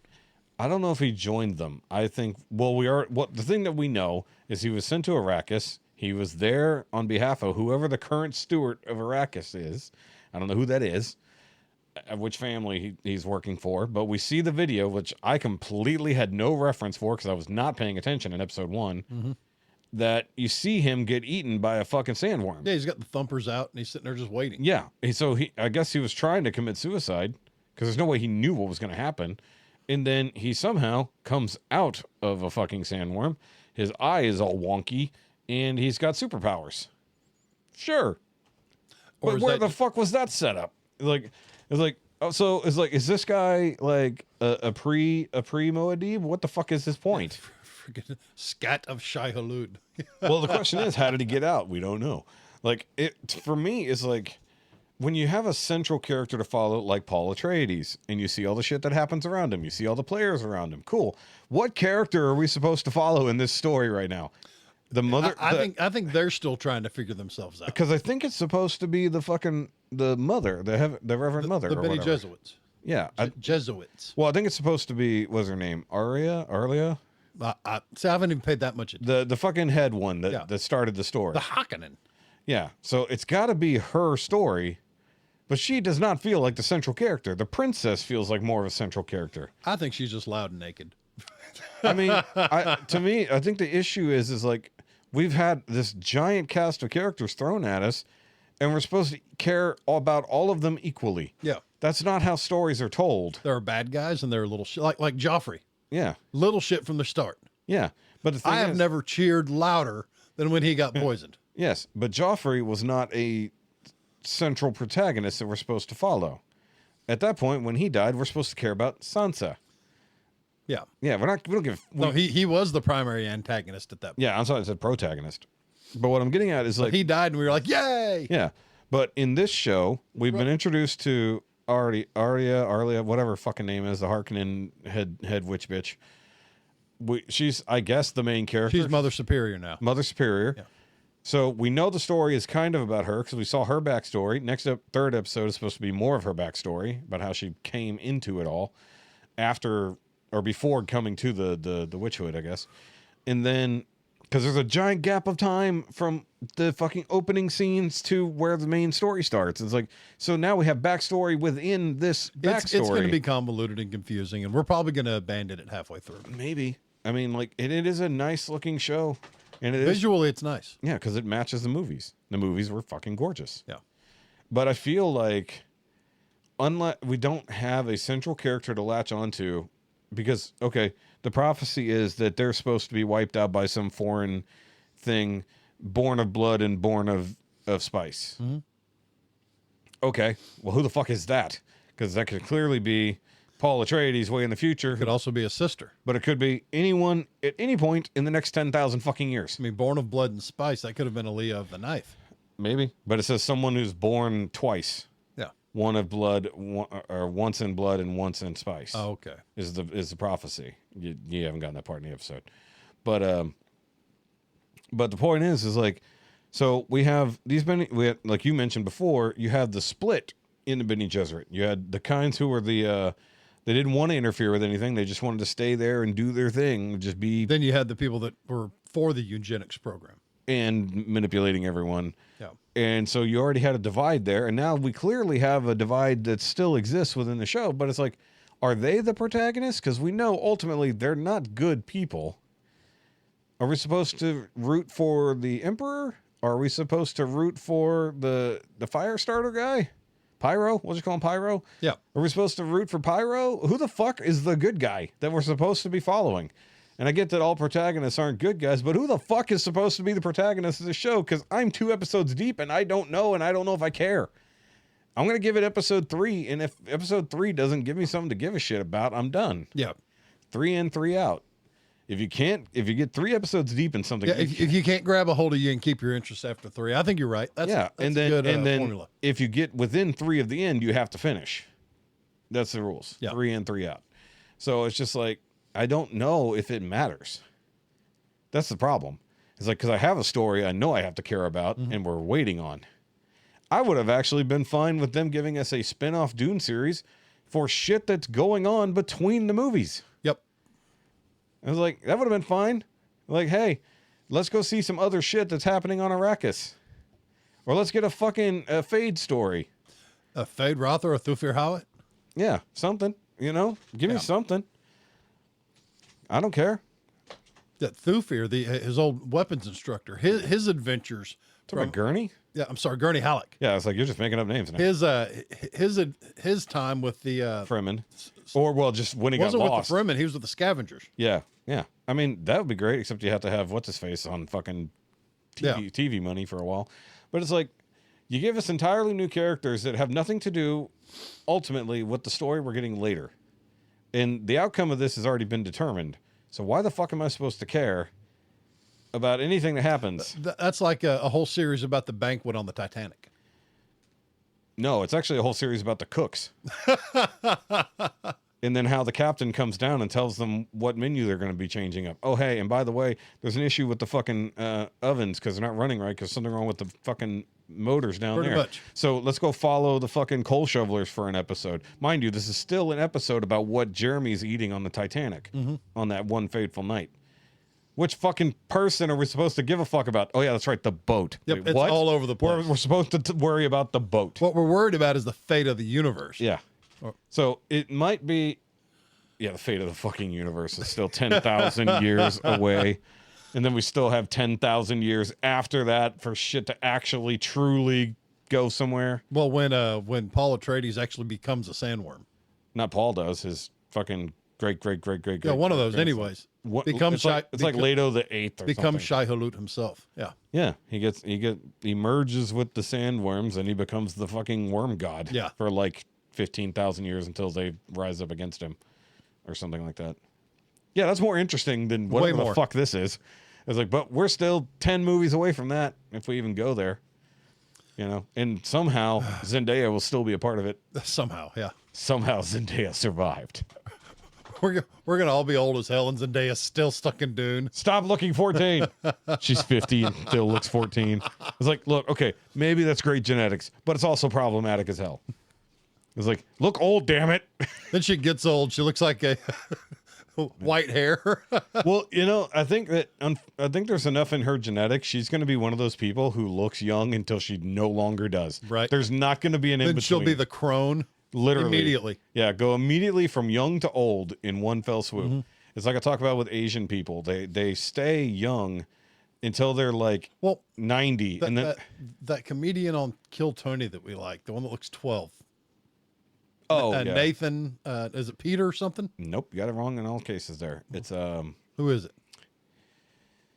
If you didn't ask, I would have fucking. But anyway, you know what I'm talking about. Yes, the dude's 21 and he looks 12. Oh, is it Heath? Heath, there you go. Is it Heath? Yeah. I think it's Heath. Heath Cordes. But he's one of the funniest damn people on there. He's had his moments where his second time on Tony was not good. But he's getting. By the way, you just missed him. He, Rick Diaz, the short, fat Mexican kid, were all on tour, and they were in Houston. No way. This past weekend. Good deal. Missed it. We'll hear about that in 3 weeks. No. It's not on Kill Tony. Okay. They're doing their own comedy tour, but I missed it. It was Friday. Yeah, Rick Diaz would be good to see anyway. Well, he's back in Texas, so hopefully he'll be on an episode of Kill Tony in, like you said, 3 weeks. So actually, they're getting fairly well caught up, so I'm not sure. But I like that now they're post-election. This past week was kind of funny. Yeah, that was funny. Yeah. We got tonight to watch as well. Well, I mean, I watch it at work usually, but last week was kind of rough. But it is what it is. We got to end this because we got shit to do, and we're already at like 2 hours and 40 minutes. Yes, sir. Long episode. We're going back to doing a long episode. We'll see check your messages. Why? My phone is off. What, are you telling me you need to pee? No. I turn off my messenger while I'm sitting here so it doesn't interfere with the fucking phone. Really? By the way, that's what it sounds like. I don't know if anybody could even hear that. That's what it sounds like. Really? You sent like gifs about needing to pee? Yep. It's fine. Your eyeballs are floating. Fucking loser. Either way. All right, guys. But anyway, if you are watching Dune, this movie show thing, let us know your thoughts. Yeah, come on. I want to hear Shaun's thoughts. I don't think he's been able to watch. I don't think he's been able to do anything but work. Pretty much. But I mean, he'll put on TV shows in the interim. Yeah. And then, of course, with more and more people getting sick and or dying in the family, it does suck more and more for him. But either way, Shaun, we love you, brother. Yep. I hope life Keep your turns chin out up, better. bud. Keep hammering away. You'll get it. Literally, keep hammering away. Keep hammering away. Keep sanding away. Life will get better. Grind it down. Keep grinding. Yep. Also, guys, since it is post-Thanksgiving, let us know what you're thankful for. Yep. Sure. Why not? Yeah, why not? I'm thankful for you being here, buddy. Really? Yes, because literally, like I said, last year this time, I had no co-host to make the show, and I was about to quit. Well, I'm actually real glad to be here. It's almost like a therapy session. That's what I use it as. You know, we sit there and veg and Sometimes we have a good show, and most of the time we don't. look. Sometimes they get views. Most days they don't. Only when we talk about punching infants. Only that one time. I don't know why that. I have no clue why that. 30 something views. I have no idea why that episode got a lot of views and didn't turn into a lot more people subscribing. Speaking of which, subscribe, guys. We got one more last week from somebody. So come. So we got what, 3 more till we hit 100? We were at 97 last I looked. 2 more. So we need 3 more. 3 more. Come on. Math. Give us 3. Math. We need 3. Come on, just get us to 100. You got 4 weeks to get us to 100, and then we'll talk about Christmas.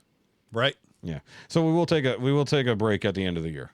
We are taking a break. We're doing a little hiatus. We'll do a hiatus, but we'll probably do another like top 5 thing. We or may top need 10. to come back after the party and talk about what happened the night before. I was considering bringing the equipment to the party. I'm down with that as well. I'm just gonna have to set up somewhere at the Chidey house to do it. That little cubby hole. Maybe. If they still have the couches and stuff in there, that'd be great. Yeah. Set up there and then just have some people come over and talk every now and then.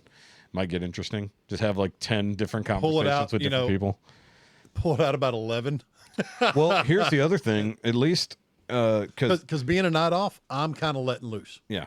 So I also have to pee now. So we'll wrap this up real quick, and then I'll finish what I was going to say to you. All right, guys. We'll see you next time. Thanks, guys. Okay, bye. Love you. Bye.